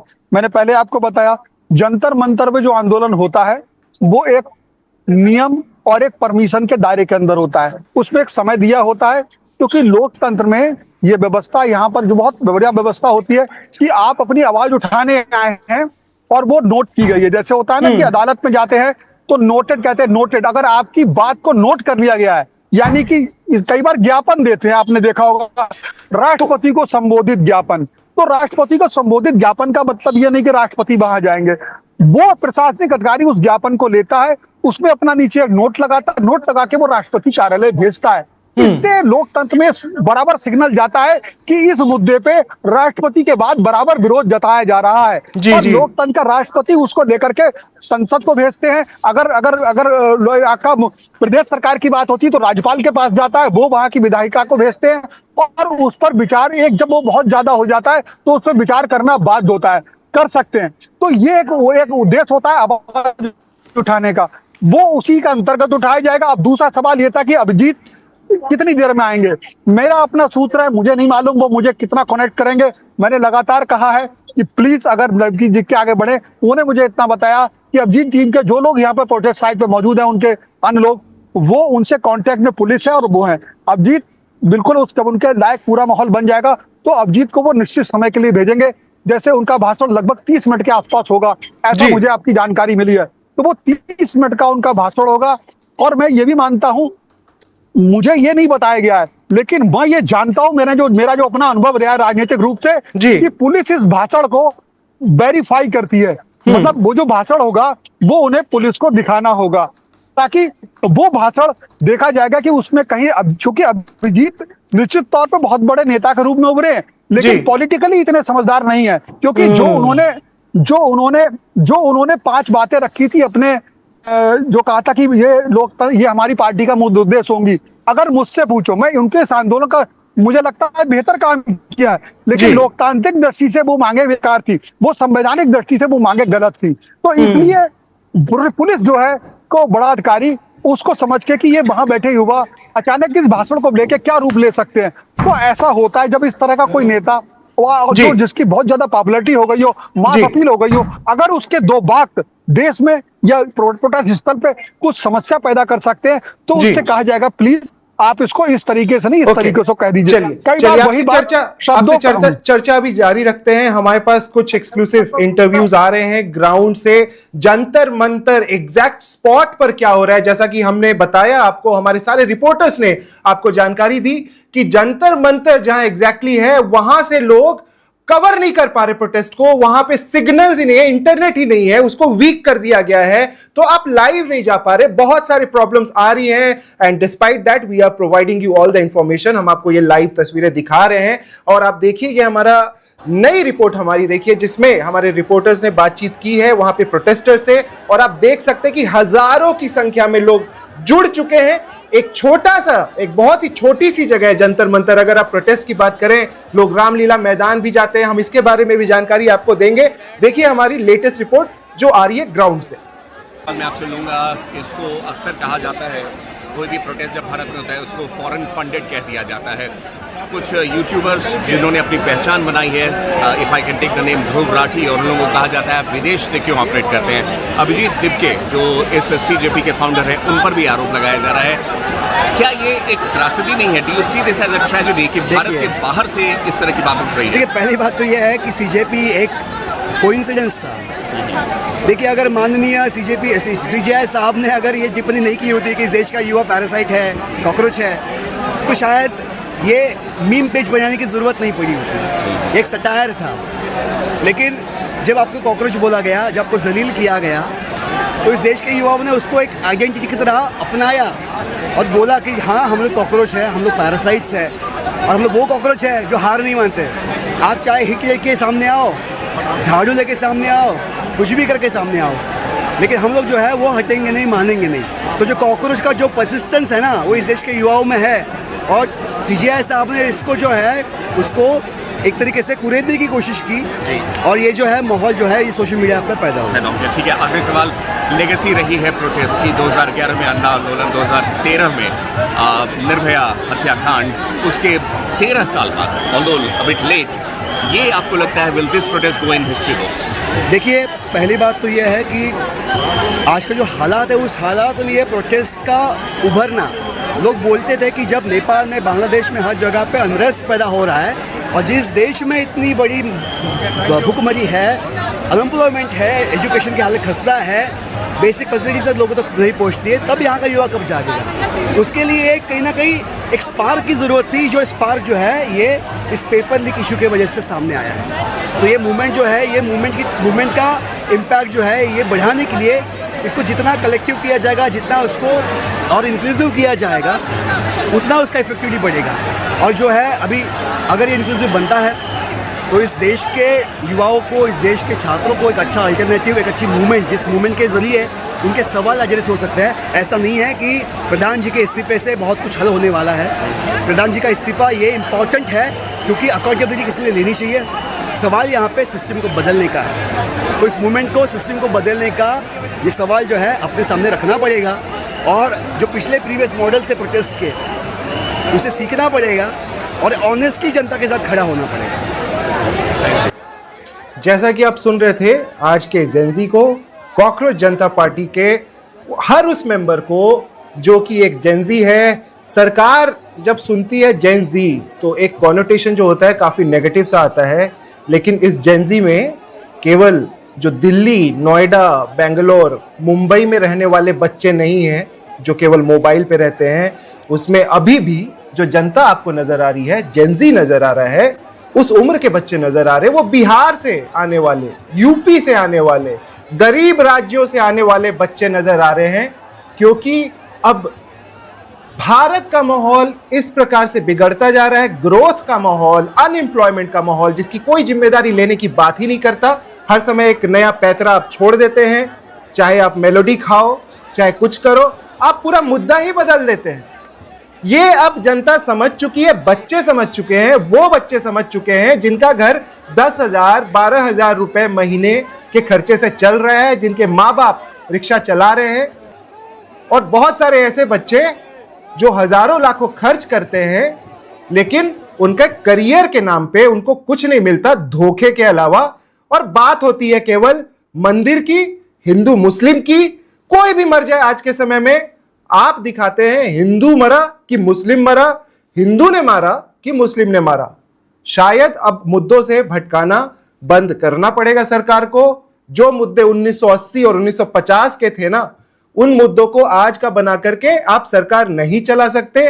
ये जेंजी की तरफ से एक मैसेज आ रहा है। आपने पहले भी सुना होगा कि एक इंसान, एक जेंजी जो इंटरव्यू दे रहे थे, वो ये बता रहे थे कि किस प्रकार से लोग या जो हमारे नेता हैं उनका पूरा फोकस होता है वंदे मातरम चला कि नहीं, वंदे मातरम आप गा सकते हो कि नहीं, भारत माता की जय बोल सकते हो कि नहीं, गाय का मीट कौन खाता है, कौन बेचता है, उसके बारे में आप बात करते थे। बहुत सारी ऐसी चीजें हैं जिसको भटकाया जाता था। हम चलेंगे अभी अपने ग्राउंड रिपोर्टर के पास, शिवेंद्र जी, जो हमारे साथ बने हुए भी हैं, और उनसे और ज्यादा जानकारी लेंगे, क्योंकि जैसे जैसे ये प्रोटेस्ट बड़ा होता जाएगा काफी कुछ बदलता जाएगा, और शायद कॉकरोच जनता पार्टी को इस प्रोटेस्ट को कहीं और ले जाना पड़े। हो सकता है रामलीला मैदान, या जैसे अन्ना हजारे का प्रोटेस्ट हुआ था कि आईटीओ की तरफ से और आगे जाकर के उनको जगह दी गई थी, और फिर उन्होंने काफी बड़ा प्रोटेस्ट किया था। तो काफी सारी संभावनाएं हैं जिसको हम समझने की कोशिश करेंगे कि ये प्रोटेस्ट कितना बड़ा है भारत के राजनीति में, और इसका प्रभाव क्या होने वाला है। क्या सच में जनता की आंखें खुल गई हैं, जनता को समझ में आ गया है कि केवल मंदिर से काम नहीं चलने वाला, और चंद्रयान चलाओ या नहीं चलाओ उससे ज्यादा फर्क ये पड़ेगा कि आप कितने लोगों को एम्प्लॉयमेंट दे रहे हैं। आज सरकार की स्थिति ऐसी है कि अगर आप डीयू में भी जाए, दिल्ली यूनिवर्सिटी में भी जाए, तो वहां पे जो प्रोफेसर्स भी हैं वो भी कॉन्ट्रैक्ट पे हैं। अगर आप किसी फैक्ट्री में जाए, सरकारी सेल के भी किसी फैक्ट्री में जाएं जहां पे आप स्टील बनाते हैं, वहां पे जो कर्मचारी हुआ करते थे, जो सरकारी नौकरियां हुआ करती थी, उनको भी हटा करके आपने सबको कॉन्ट्रैक्ट पे लाया। जहां आप 40,000 50,000 रुपए की एक सरकारी सैलरी देते थे, वहां पे अभी 12,000 रुपए पे कॉन्ट्रैक्ट पे एम्प्लॉइज को रखते हैं। तो ऑफ कोर्स इसका भी गुस्सा नजर आएगा। किस स्थिति में हमारी जनता रहती है वो समझना बहुत जरूरी है। केवल ऐसे ही लोग नहीं हैं जिनके पास पक्के मकान है, ऐसे लोग अभी भी हैं जो सड़कों पर सो रहे हैं। अगर आप आज भी एम्स के बाहर जाएं तो आपको हजारों लोग सड़कों पर सोते हुए नजर आएंगे, जो कि भारत की रियलिटी है, जिसे हमें एक्सेप्ट करके उसे अच्छा करना चाहिए। लेकिन बीजेपी हो या बीजेपी के नेता हो, बहुत सारे ऐसे नेता हैं जो कि बीफ का मुद्दा उठाते हैं, और वो नेता बीफ का मुद्दा उठाते हैं जो नेता खुद बीफ को सप्लाई करते हैं दूसरे देशों में एक अरेबिक नाम से कंपनी बना बना के। तो आपको समझना पड़ेगा कि किस लेवल पे आपको बहकाया जाता है, किस लेवल पे आपको झूठ बताया जाता है। ये पोल खोल अब हो सकता है कॉकरोच जनता पार्टी करेगी, क्योंकि मीडिया तो अपना रोल लगभग भूल चुकी थी। तो हो सकता है सीजेपी उनको याद दिलाए। शिवेंद्र जी, ग्राउंड पर आप हैं, अगर ये प्रोटेस्ट और बड़ा होता जाता है और भी ज्यादा तादाद में लोग आते जाते हैं, तो आपको लगता है कि ये प्रोटेस्ट को शिफ्ट करके रामलीला मैदान जाएंगे, रामलीला मैदान में जाकर के और बड़ा प्रोटेस्ट करें? क्या संभावनाएं हैं? शिवेंद्र जी हमारे से कनेक्टेड नहीं है, हम आपको ग्राउंड रिपोर्ट्स यहां से दिखाते रहेंगे और बताते रहेंगे कि क्या किस तरह के विजुअल्स। मैं अपने पीसीआर को बोलूंगा कि थोड़ा फुल फ्रेम विजुअल दिखाइए कि जंतर मंतर पर एग्जैक्टली क्या हो रहा है इस वक्त। जो लेटेस्ट विजुअल्स हैं वहां पर एग्जैक्टली क्या दिख रहा है, कितने लोग वहां पर जमा हैं, कितनी भारी तादाद में लोग आए हुए हैं और इस प्रोटेस्ट को ज्वाइन कर रहे हैं, किस उम्र के लोग आए हुए हैं। बहुत सारे ऐसे विजुअल्स आ रहे हैं जिसमें हजारों की तादाद में लोग वहां पे दिख रहे हैं। अभिजीत दिपके वहां पे जनता को संबोधन करेंगे, उनसे बातें करेंगे और उनको बताएंगे कि आगे इस पार्टी का लक्ष्य क्या होगा। तो आप देखिए विजुअल्स में क्या आपको दिख रहा है और कितने ज्यादा लोग यहां पर इकट्ठा हुए हैं। बहरहाल हम आपको बता दें कि सरकार की तरफ से कोई ऐसी अभी तक टिप्पणी नहीं आई है या कोई ऐसा स्टेटमेंट नहीं आया है इस प्रोटेस्ट को लेकर के।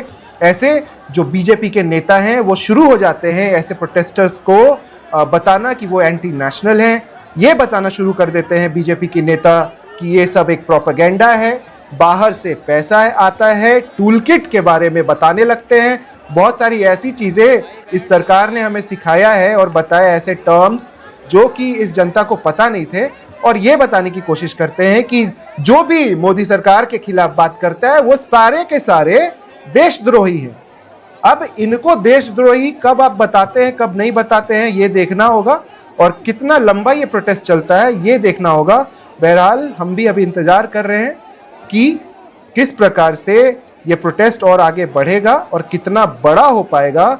आपको बता दें कि जितने भी हमारे मीडिया है, बड़े बड़े न्यूज़ चैनल्स हैं, उन लोगों ने इस प्रोटेस्ट को लाइव कवर बिल्कुल नहीं किया, और ये कवरेज जो है केवल डिजिटल मीडिया पे आपको नज़र आएगी, ऐसे चैनल्स पे नज़र आएगी जिनको कोई मतलब नहीं कि सरकार में कौन है, और जो केवल सच दिखाना चाहते हैं कि ग्राउंड रियलिटीज क्या है। प्रोपेगेंडा जो है उससे दूर रहते हुए आप ये समझे कि असली खबर क्या है, देश के असली मुद्दे क्या हैं, वो आपको समझना ज्यादा जरूरी है। तो ये एक जो प्रोटेस्ट हो रहा है वो इस प्रकार से चल रहा है, जिसमें पहली बार एक प्रोटेस्ट में हिंदू मुसलमान का मुद्दा ना उठते हुए काफी दिनों बाद भारत में एक प्रोटेस्ट हो रहा है जिसमें लोगों की बात हो रही है, अनएम्प्लॉयमेंट की बात हो रही है, जो हमारा वर्ग है जेनजी का, इन बच्चों की बात हो रही है, और बच्चों ने खुद से मुद्दा उठाया। इसमें हमें यह भी समझना पड़ेगा कि क्या हमारी जो अपोजिशन है वो भी फेल हो गई। कॉकरोच जनता पार्टी एक ऐसा नाम जो कि एक मजाक के रूप में शुरू हुआ, वो कांग्रेस से ज्यादा सपोर्ट अगर पाने लगे, इसका मतलब कि हमारी अपोजिशन भी फेल हुई है। इसका मतलब यह है कि वो मुद्दे उठा ही नहीं पाए जनता के, इस वजह से इन लोगों की जरूरत पड़ रही है कि सही मुद्दे को सही तरीके से उठा पाए। आपको दिखाएंगे, अभिजीत दिपके का एक विजुअल आ रहा है जिसमें वो दिख रहे हैं भारत के जो क्रिकेट का क्रिकेट का जो यूनिफॉर्म होता है, जो मेन इन ब्लू आप हमेशा सुनते आते हैं, वो उन्होंने एक टी शर्ट पहनी है और उसको पहनकर आए हैं। और ये वीडियो, ये विजुअल आपको हम दिखाते हैं। उनकी एक नई फोटो आ रही है, वो घिरे हुए हैं काफ़ी सारे लोगों से। और यहाँ पर ये फोटो जो कि एक आइकॉनिक फोटो हो सकता है अगर ये प्रोटेस्ट बहुत बड़ा होता है, कि मीडिया उनके पीछे पागल है। आप देखेंगे कि बड़े बड़े कैमरे वाले कोई नहीं, छोटे छोटे मोबाइल लेके पूरी मीडिया पहुंची हुई है और दिखा रही है कि अभिजीत दिपके क्या बोलने वाले हैं।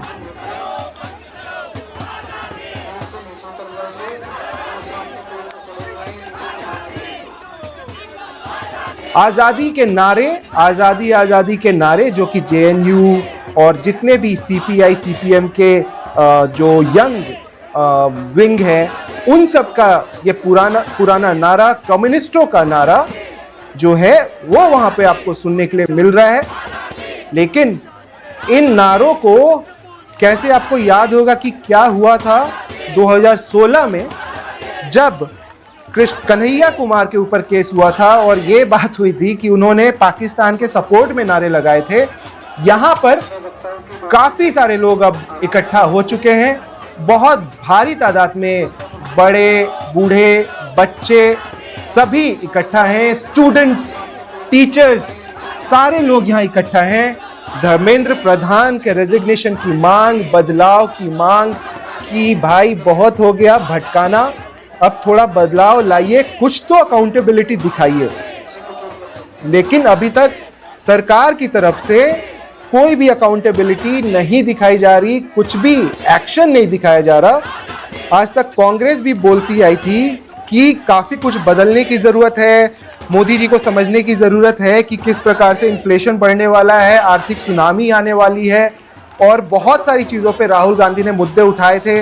लेकिन जब राहुल गांधी ने मुद्दा उठाया तो उसको मोदी जी कल ही एक भाषण दे रहे थे जिसमें वो बता रहे थे कि आत्मनिर्भरता को ही चैलेंज कर देता है अपोजिशन। लेकिन आत्मनिर्भरता के नाम पे मोदी जी ने भारत को क्या दिया, ये सवाल वो बोलते हैं कि मत पूछो, अगर आप पूछते हो तो गलत हो।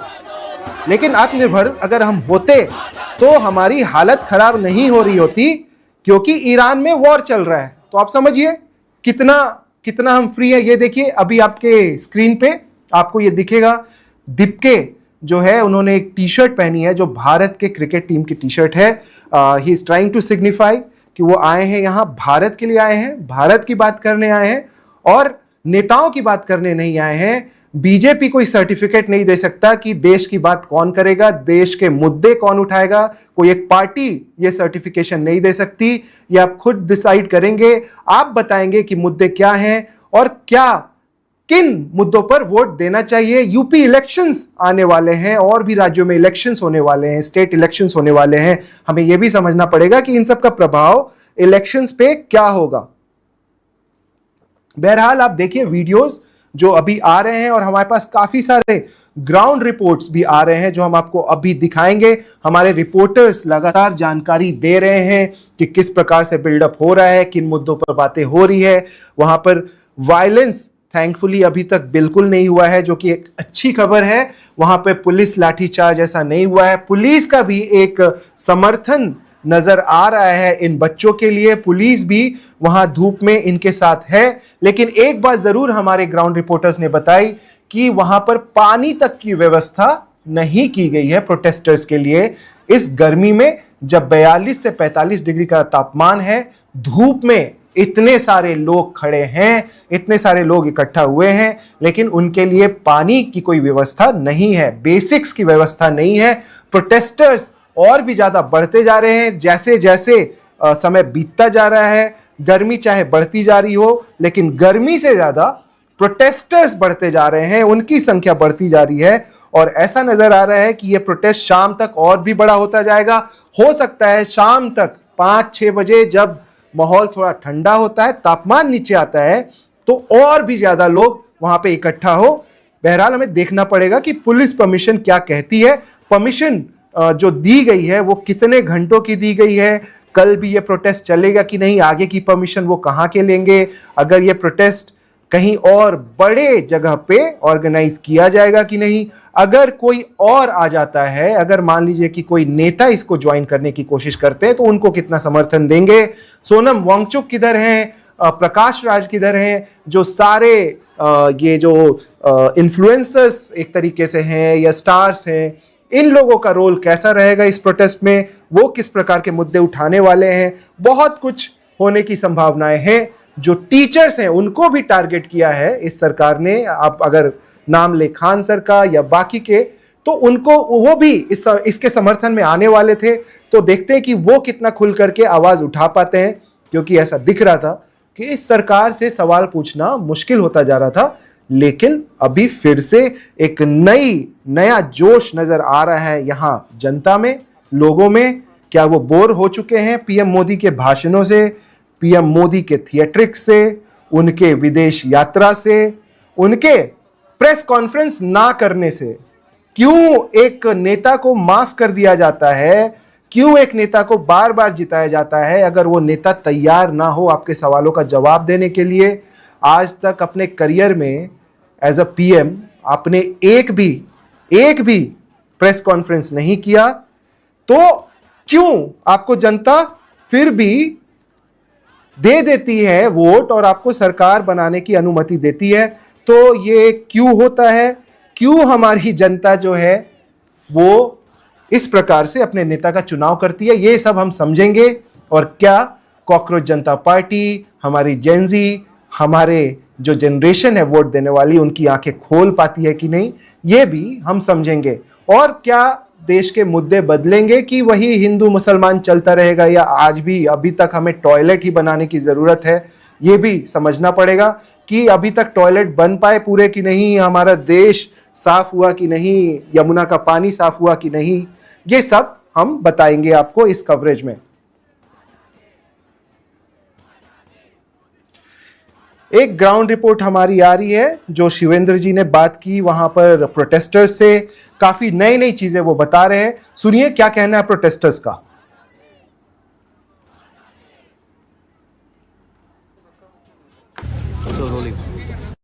बिल्कुल, हमारे साथ एक और यहाँ पर जो है प्रदर्शनकारी हैं जो यहाँ पर खड़े हमारी बात सुन रहे थे, उन्हें उसमें कुछ लगा कि वो ऐड करना चाहते हैं। सबसे पहले अपना नाम बताइए। सर, मेरा नाम सुश्रुत ओझा है। कहाँ से आए हैं? मैं एडवोकेट हूँ, मैं इलाहाबाद से आया हूँ। वकील हैं तो आप तो कानूनी पहलू भी समझते हैं। जी बिल्कुल, तो क्या कहना चाहते हैं? तो सर, मैं आपकी सारी बात से सहमत हूँ। मैं बस 2 चीज़ इसमें ऐड करना चाहूँगा। पहली चीज़, वो 5 मांगे हैं वो कोई ब्लूप्रिंट नहीं है। वो 5 मांगे हैं जो उन्होंने पहले रखी थी, और क्योंकि जनता का समर्थन इतना ज़्यादा मिला आज यहाँ भीड़, वो कहते हैं ना कि सोशल मीडिया फॉलोअर और रियल लाइफ में फ़र्क होता है। आज वो इस बात का सामने है कि अगर जनता में गुस्सा है तो सामने दिख रहा है और लोग सपोर्ट करते हैं। तो वो जो 5 मांगे आपने कही, वो कोई ब्लूप्रिंट नहीं है, उसमें आप सुधार में बदलाव भी कर सकते हैं। और जो दूसरी चीज़ मैं ये कहना चाहूँगा, आप वकील भी हैं तो मैं आपसे थोड़ा सा डिस्कस करना सर, मैं एक चीज़ ऐड करना चाहूँगा। मैं ये कहना चाहूँगा कि थोड़ा रास्ता लो। हाँ, बीजेपी प्रधानी का भी चुनाव होता है गांव में, तो मोदी जी के नाम पे वोट पड़ता है। यहाँ पे ये डिस्कशन हो भी रहा था कि हम अभिजीत दिपके के नाम पे नहीं, हम जनता के नाम पे करना चाहते हैं अपना प्रोटेस्ट। हम जनता को आगे बढ़ाना चाहते हैं, हम जनता की बातों को आगे बढ़ाना चाहते हैं। हम अभिजीत दिपके को मोदी के अगेंस्ट नहीं वोट कर रहे हैं, हम अभिजीत दिपके को यूथ की वॉइस बता रहे हैं। बिल्कुल। तो ये जो कहना चाहते हैं, आपने क्या नाम बताया था? सुश्रुत ओझा। ओझा जी, तो इनका भी कहना यही है कि जिस तरीके से इन्होंने साफ कहा कि अगर प्रधानी का भी चुनाव होता है तो उन्होंने एक तंज किया कि बीजेपी मोदी के नाम पे लड़ती है, लेकिन हम अभिजीत को यहाँ पे युवाओं की आवाज़ बनाना चाहते हैं, ना कि मोदी के अगेंस्ट खड़ा कर रहे हैं। ये भी एक युवा की आवाज़ है जी। कि जैसा आप सुन रहे थे कि वहां पे जो प्रोटेस्टर्स आए हैं वो क्या बातें कर रहे थे। देखिए, पीएम मोदी को लेकर के एक अनोखा प्यार देखने को मिला। अन्ना हजारे का मूवमेंट हुआ था, उसमें कोई भी पॉलिटिकल पार्टी इन्वॉल्व नहीं थी, जनता आई थी, काफ़ी सारे लोग जुड़ते गए। उसके बाद बहुत सारे टर्न ऑफ इवेंट्स हुए और फिर आम आदमी पार्टी का जन्म हुआ। आम आदमी पार्टी को जो फायदा लेना चाहिए था कांग्रेस के अगेंस्ट, वो आम आदमी पार्टी केवल दिल्ली में ले पाई। असली फायदा जो हुआ था उस पूरे प्रोटेस्ट से बीजेपी को हुआ था, नरेंद्र मोदी को हुआ था। पूरी मीडिया ने जिस प्रकार से उसको कवर किया था, भारत त्रस्त था उस समय। एक केस से पूरा माहौल बदल गया था। एक लड़की की जान गई थी और बहुत सारे स्कैम्स की बातें हुई थी। जो स्कैम्स की बातें उस समय हुई थी 2012 में कि 22 लाख करोड़ का स्कैम, 21 लाख करोड़ का स्कैम, आज वो सारे स्कैम्स फेक साबित हो चुके हैं। किसी के ऊपर कोई केस नहीं चल रहा, जो उस समय केसेस चल रहे थे। लेकिन उन स्कैम्स के नाम पे सरकारें बदल गई, सरकारें गिर गई। कांग्रेस से जो जनता त्रस्त थी उसने बीजेपी को एक मौका दिया। बीजेपी ने होप दिखाई, उन्होंने बताया सबके अकाउंट में 15-15 लाख रुपए आएंगे। बीजेपी ने बताया, नरेंद्र मोदी जिन्होंने गुजरात मॉडल दिखाया, गुजरात मॉडल बनाया, हालांकि हम नहीं बात करेंगे 2002 में क्या हुआ था वहां पर, लेकिन जो गुजरात मॉडल उन्होंने दुनिया को दिखाया, भारत को दिखाया, उसके बेसिस पर जनता ने उनको सेलेक्ट किया कि हाँ हमें विकास चाहिए। हम लेकिन 2012 तक 2014 तक हमारे पास उस समय भी इन्फ्लेशन की समस्या थी, उस समय भी अनएम्प्लॉयमेंट की समस्या थी, उस समय भी भारत लेकिन compete करता था चाइना के साथ और बाकी के बड़े देशों के साथ। उस समय भारत इन लोगों से compete करता था, पाकिस्तान से नहीं करता था, नेपाल से नहीं कर सकता था। ये सारे देश बहुत गरीब थे हमारे सामने, भारत के सामने। 2014 तक माहौल ऐसा बदला कि एक नेता आते हैं नरेंद्र मोदी और पूरे देश में उनकी चर्चा होती है, पूरी मीडिया उनकी फैन बन जाती है, मीडिया ने उनको प्रमोट किया, वो इलेक्शन जीतते हैं। जो पुराने बीजेपी के नेता थे सभी साइडलाइन हो जाते हैं, सभी हट जाते हैं, उसके बाद कोई नहीं दिखता, एक ही नाम सुनने को मिलता है। पूरे टीवी पे, पूरे टीवी चैनल्स पे 24 घंटे एक ही नाम सुनने को मिलता था। नरेंद्र मोदी 8 बजे भाषण देते थे, वो लाइव चला जाता था और उस पे पूरे दिन भर चर्चाएं होती थी। ऐसा ही चलता रहा 2016 तक। 2016 तक कोई मूलभूत बदलाव देखने के लिए नहीं मिला। एक ही बदलाव का नाम लिया जाता था, टॉयलेट का, कि आपने ढेर सारे टॉयलेट बनाए हैं, बहुत सारे टॉयलेट बनाए हैं, और 1-2 टॉयलेट छत पे भी बने लोगों के कि केवल टॉयलेट है लेकिन उसके अलावा छत नहीं है। बहुत सारी ऐसी चीजें हुई। और उसके बाद आ गया 2016, जब उन्होंने की नोटबंदी, जो उनका एक पहला चमत्कार था, जिसके बारे में उन्होंने बोला था कि अगर आप मुझे गलत साबित कर दे तो मैं अपना झोला उठाकर चला जाऊंगा, मैं एक फकीर हूं। वो गलत साबित हो गए। 100 से ज्यादा लोग लाइन में लग के मर गए थे क्योंकि उन्हें 2000 रुपए अपने अकाउंट से निकालने थे। 2000 का नोट, एक नोट लेने के लिए वो लाइन में लगते थे और वो मर गए। प्राइम मिनिस्टर नरेंद्र मोदी ने क्या किया? उन्होंने जनता को ये बताया कि आप देखिए मेरी माँ को, मेरी माँ जो इतनी बुढ़ी है वो लाइन में लगी हैं, और जनता वाह वाह करने लगी, देखो कितने अच्छे पीएम हैं, अपनी माता जी को आपने लाइन में लगा दिया। लोग उसको क्या समझे, उस चीज से मकसद क्या था, ये समझना बहुत जरूरी है। क्या माता जी खुद चली गई लाइन में लगने, या वो एक तमाशा था, क्या था? प्राइम मिनिस्टर नरेंद्र मोदी हर बर्थडे पे अपनी माँ के पास पहुंच जाते थे। हर एक, अगर आप देखें कि जितने भी दिवाली और जितने भी इवेंट्स होते हैं, प्राइम मिनिस्टर नरेंद्र मोदी बिल्कुल इंडियन आर्मी का यूनिफॉर्म पहन लेते हैं और पहुंच जाते हैं पहाड़ों में। आप कहां कहां पहुंच जाते हैं, कितनी विदेश यात्राएं करते हैं। इसके पहले भी 2014 के पहले भी हमारे कितने सारे नेता विदेश जाते थे, विदेश यात्रा करते थे, लेकिन वो डील्स करने जाते थे, फोटो खिंचवाने, या हमारे भारतीयों को वहां नचवाते नहीं थे, सामने अपने सामने नचवाते नहीं थे कि वहां नाच रहे हैं और हमारे देश के नेता ताली बजा रहे हैं और इससे हमें लग रहा है कि हम विश्व गुरु बनते जा रहे हैं। वो अपने डील साइन करने जाते थे, वो ये करने नहीं जाते थे, रील्स बनाने नहीं जाते थे, या ये दिखाने नहीं जाते थे कि हम तो लगता है हमारे नेता विदेश कभी गए ही नहीं, या उनकी कोई इज्जत ही नहीं होती है। आप लोग को याद होना चाहिए कि जब मनमोहन सिंह यूएस के सेनेट में बात कर रहे थे तो उनको एक स्टैंडिंग ओवेशन दिया गया था। उनके साथ कोई टेलीप्रॉम्प्टर नहीं जाता था लेफ्ट एंड राइट में रखने के लिए। वो अंग्रेजी जानते थे, पढ़े लिखे थे, इकोनॉमिस्ट थे, और वो अंग्रेजी जानते थे। वो क्या बोल रहे थे उनको पता होता था, वो सवाल लेते थे। उन्होंने जब ये बात बोली थी कि history will be kinder to me, और काइंडर की क्या बात है, now we are missing him because of the kind of structure we have right now, the system we have right now, जिस सिस्टम को बदलने के लिए हमने मनमोहन सिंह को हटाया था, वो सिस्टम आज उसकी क्या स्थिति है उसको समझना पड़ेगा। इतने सारे लोग क्यों इकट्ठा हुए हैं, ये प्रोटेस्ट बड़ा क्यों हो सकता है उसको समझना पड़ेगा। नोटबंदी हो या ड्रामे हो या आपको ये बताना कि हम कितना बड़ा विश्व गुरु बन चुके हैं कि एक नेता अगर भारत आ जाए, ट्रंप जैसा नेता भारत आ जाए, तो उसमें हमें मज़ा आता है, उसमें हमें लगता है कि हमने तो कितना बड़ा अचीवमेंट है हमारा कि यूएस का जो राष्ट्रपति है वो आता है। लेकिन आपको याद होगा कि जब वो आए थे तो सारे इवेंट्स जो है आपके गुजरात में हुए थे, और गुजरात के अहमदाबाद में लंबे लंबे जो है पोस्टर्स लगा दिए गए थे इस प्रकार से कि गुजरात की गरीबी को हम छुपा सके, क्योंकि राष्ट्रपति आ रहे हैं। और वहाँ पे जाके वो बोलते हैं एक नरेंद्र मोदी सरकार एक बार फिर आएगी, वैसे ही अब की बार ट्रंप सरकार। तो ये दोनों जो हैं अपनी दोस्ती निभाते थे। लेकिन आज आ गया 2026, जब एक दूसरे को ये दोनों दोस्त तो बोलते हैं, लेकिन ट्रंप जो है उन्होंने कल ही एक स्टेटमेंट दिया कि जितना कांग्रेस की जो सरकार थी या मनमोहन की सरकार थी या उनके पहले की जितनी भी सरकारें थी, उन्होंने यूएस को किस तरीके से लूटा, और अब ट्रंप बोलते हैं कि अब हमारी लूटने की बारी है भारत को और हम लूटेंगे। तो सरकार किसकी स्ट्रांग थी? सरकार कैसे स्ट्रांग होती है? केवल भाषणबाजी से, वीडियो बनाने से, कि 4 लोग आपसे हाथ मिला लें, आपको हक कर लें तो हमारी सरकार मजबूत हो जाती है? ये आप समझिए, अगर आप जनता हैं तो बहुत सारे इलेक्शंस बहुत सारे स्टेट्स में आने वाले हैं।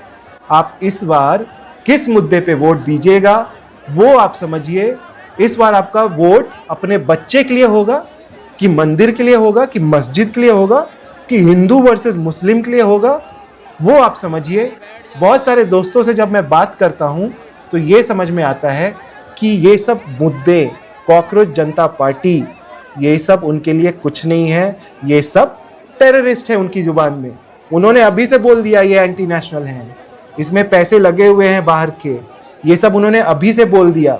लेकिन ये जो बीफ और ये जो बड़े बड़े ऐसे मुद्दे बनाए गए हैं गाय को लेकर के, जिसके नाम पे बंगाल में भी बातें हुई, हिंदू मुसलमान को लेकर के जो बंटवारा आपने कर दिया है। एक समय दूरदर्शन पे जो ऐड चलता था जिसमें बताया जाता था कि हम सब एक हैं, हिंदू मुस्लिम सिख ईसाई हम सब एक है, और उसमें जो भी बड़े स्टार्स थे वो सब दिखते थे। आज ये हो गया है कि एक गाना आता है जिसमें 75 जो हमारे स्टार्स हैं, उनका नाम नहीं लेना चाहूँगा, लेकिन ये स्टार सब आके एक साथ बोलते हैं मोदी मोदी मोदी, और वो गाना गा रहे हैं। तो ये है हमारा डेवलपमेंट की सोसाइटी कैसे बदल रही है। और सरकार जो है वो देश को मोदी बना चुकी है। India is Modi, Modi is India, ऐसे चल रहा है कि गाने अब देश के लिए नहीं बनते या हिंदू मुस्लिम सिख ईसाई की एकता के लिए नहीं बनते, अब गाने बनते केवल मोदी जी के ऊपर या बीजेपी के ऊपर। तो अगर हमें ये भी देखना होगा कि 2012-2014 से लेके जो हमें बताया गया 15 लाख को लेकर के कि विदेशों में कितना काला धन है, क्या वो काला धन आ गया? वो काला धन है किसका? आज तक तो यही नहीं बताया सरकार ने। अभी तक सरकार ने ये नहीं बताया है कि कितना काला धन वापस आया। 2016 की हम बात कर रहे थे कि किस प्रकार से 2016 में मोदी जी ने बोला था कि अगर मैंने कोई गुनाह किया है, अगर मेरा ऐसा कोई रोल हुआ, अगर मैं फेल हुआ नोटबंदी के कारण, तो मैं रिजाइन कर दूंगा। और उस समय ऐसा हुआ कि बहुत सारे लोग मरे। जितने पैसे आपने हमसे लिए थे वो सारा सही निकला। जब बात हुई कि कितनी करेंसी आ गई, तो 99% से ज़्यादा करेंसी वापस आ गई। आपका फेलियर हुआ। आत्मनिर्भरता के नाम पे आपने आज तक क्या दिया वो तो इस वॉर ने हमें समझा दिया। और इसके अलावा जब बात होती है अनएम्प्लॉयमेंट की, तो आप बिल्कुल चुप्पी साध लेते हैं। 2 करोड़ नौकरियों की जो बात हुई थी उस पर आप चुप्पी साध लेते हैं। यहाँ पे मीडिया आपसे सवाल बड़े प्यारे प्यारे पूछती है कि आप ऐसे काम कैसे कर लेते हैं 24-24 घंटे, आप इलेक्शन मोड में कैसे रहते हैं, आप तो 2029 में आप ही को आना है, 2047 तक आप ही को रहना है। और हम आज की बात न करते हुए हमेशा 2047 की बात करते हैं। तो हो सकता है ये प्रोटेस्ट उनको याद दिला दे कि अभी 2027 भी नहीं आया है और जनता त्राहिमाम कर रही है, इन्फ्लेशन बढ़ रहा है, हर दिन आप पेट्रोल प्राइसेस बढ़ाते जा रहे हैं, हर चीज़ के दाम बढ़ते जा रहे हैं, चाहे दूध हो, दही हो, रोटी हो या ब्रेड हो, हर चीज़ के दाम बढ़ते जा रहे हैं। और पढ़ाई के नाम पे, एजुकेशन सिस्टम के नाम पे आप स्कूलों को बंद करने का काम कर रहे हैं, चाहे वो हरियाणा हो या बाकी की जगह हो, वहाँ पे सरकारी स्कूलों की व्यवस्था लचर होती जा रही है, उसको आप बंद करने का काम कर रहे हैं। तो आप देखते रहिए वन इंडिया, आप देखिए ये विजुअल्स और ये प्रोटेस्ट जारी रहेगा। हम इसका कवरेज आपको दिखाते रहेंगे, लाइव कवरेज। अभी ये लाइव चलता रहेगा जब तक कि ये प्रोटेस्ट चल रहा है, तो आप बने रहिए। प्लीज़ हमारे चैनल को सब्सक्राइब करिए, क्योंकि हमारे पास बड़े बड़े जो बिजनेसमैन हैं, उनका पैसा हमारे चैनल के वो नहीं मिलता। हम सरवाइव करते हैं आपके सपोर्ट से, आपके व्यूज़ से, और जो आप टाइम स्पेंड करते हैं हमारे चैनल पे, हमारे चैनल को देखते हैं, हमारे प्रोग्राम्स को देखते हैं, उससे हम सरवाइव करते हैं। तो आप हमारे जर्नलिस्टों को जो ऑन ग्राउंड जाते हैं, हम आपके लिए रिपोर्ट्स लाते हैं, ऐसी खबरें लाते हैं जो कि दूसरे चैनल्स आपको ना दिखाएं, लेकिन हम आपको ज़रूर दिखाएंगे। उन खबरों को अगर आप देखते रहना चाहते हैं तो प्लीज़ सपोर्ट करें वन इंडिया का, ज़्यादा से ज़्यादा सब्सक्राइब करें। ये जो लाइव कवरेज हम दिखा रहे हैं, इसको आप अपने दोस्तों के ग्रुप में, अपनी फैमिली ग्रुप में ज़रूर शेयर करें, क्योंकि अभी अगर आप बड़े बड़े चैनल्स पे नज़र बनाए रखेंगे तो आपको कुछ और ही देखने को मिलेगा। ये जो साइट्स आप देख रहे हैं इस चैनल पे, बहुत ही कम चैनल्स हैं जो आपको ये विजुअल्स दिखा रहे हैं और बता रहे हैं कि कितना बड़ा protest in the heart of the city Delhi, Jantar Mantar में हो रहा है, और कितने सारे लोग इकट्ठा हुए हैं। उनका गुस्सा किस लेवल पे है ये आपको तभी देखने को मिलेगा। स्क्रीन पे आप देख रहे हैं ये दिल्ली पुलिस की ड्रोन जो कि निगरानी रखे हुए है कि कोई दुर्व्यवस्था वहां ना हो, जानो माल का नुकसान ना हो, कंट्रोल बना रहे, और जो पब्लिक है वो इस बार अपना दमखम खुल के दिखाए और बताए कि हमें असली मुद्दों पर बात करनी है। हमें आज़ादी चाहिए गरीबी से, हमें आज़ादी चाहिए पेपर लीक से, और जो लूट पाट मचा रखी है आपने टेंडर्स, सरकारी टेंडर्स अलग अलग अपने दोस्तों को देने की, क्योंकि वो भी मुद्दा जो है अब सुप्रीम कोर्ट में चला गया है, वहाँ पर बातें हो रही है। बहुत सारे जो मित्र हैं, गुजराती मित्र, उनके फ़ायदे की बात हो रही है कि उन्होंने कैसे कैसे फ़ायदे उठाए हैं और कैसे सरकार उनका समर्थन करती आ रही है। और जो गरीब है वो और गरीब होता जा रहा है भारत में, जो अमीर है वो और अमीर होता जा रहा है। जो लोग गरीब हैं उनके लिए स्कूल नहीं बचेंगे सरकारी, और वो अपने बच्चों को प्राइवेट स्कूल में भी नहीं भेज पाएंगे। अगर आप किसी तरह गरीबी से मेहनत करके आप पढ़ाई कर भी लेते हैं और कोशिश करते हैं कि आप अपने परिवार की ज़िंदगी बदल दें, पढ़ाई करके आप पुलिस में भर्ती हो जाएं, या आप इंजीनियर बन जाएं, या आप आईएएस बन जाएं, तो सरकार बैठी है तैयारी से, पेपर लीक करा देगी, और आप फिर से बस तैयारी करते रहिए। तैयारी करिए सरकारी नौकरी की, क्योंकि भारत में एम्प्लॉयमेंट की जो स्थिति है, या जो कंपनियां हैं, वो आपको 20,000 रुपया देगी महीने का, इतनी आपकी सैलरी होगी और उससे आपको गुजारा चलाना पड़ेगा। ये आपकी स्थिति है। पढ़ाई लिखाई करके भी अगर आप 20,000 रुपये कमाएं महीने का, तो आप अपने बच्चों को कैसे पढ़ाएंगे, और आप कहाँ जिएंगे, कहाँ रहेंगे। इन सारे मुद्दों पे अब जनता की आंख खुलनी चाहिए, जनता को समझना चाहिए, सारे मुद्दों को हमें सामने लाना चाहिए और सरकार को बताना चाहिए, सरकार से सवाल पूछने चाहिए। सरकार से सवाल पूछना इज नॉट एंटी नेशनल, और एंटी गवर्नमेंट होना इज नॉट अ क्राइम। आप देखते रहिए वन इंडिया, हमारा कवरेज जारी रहेगा।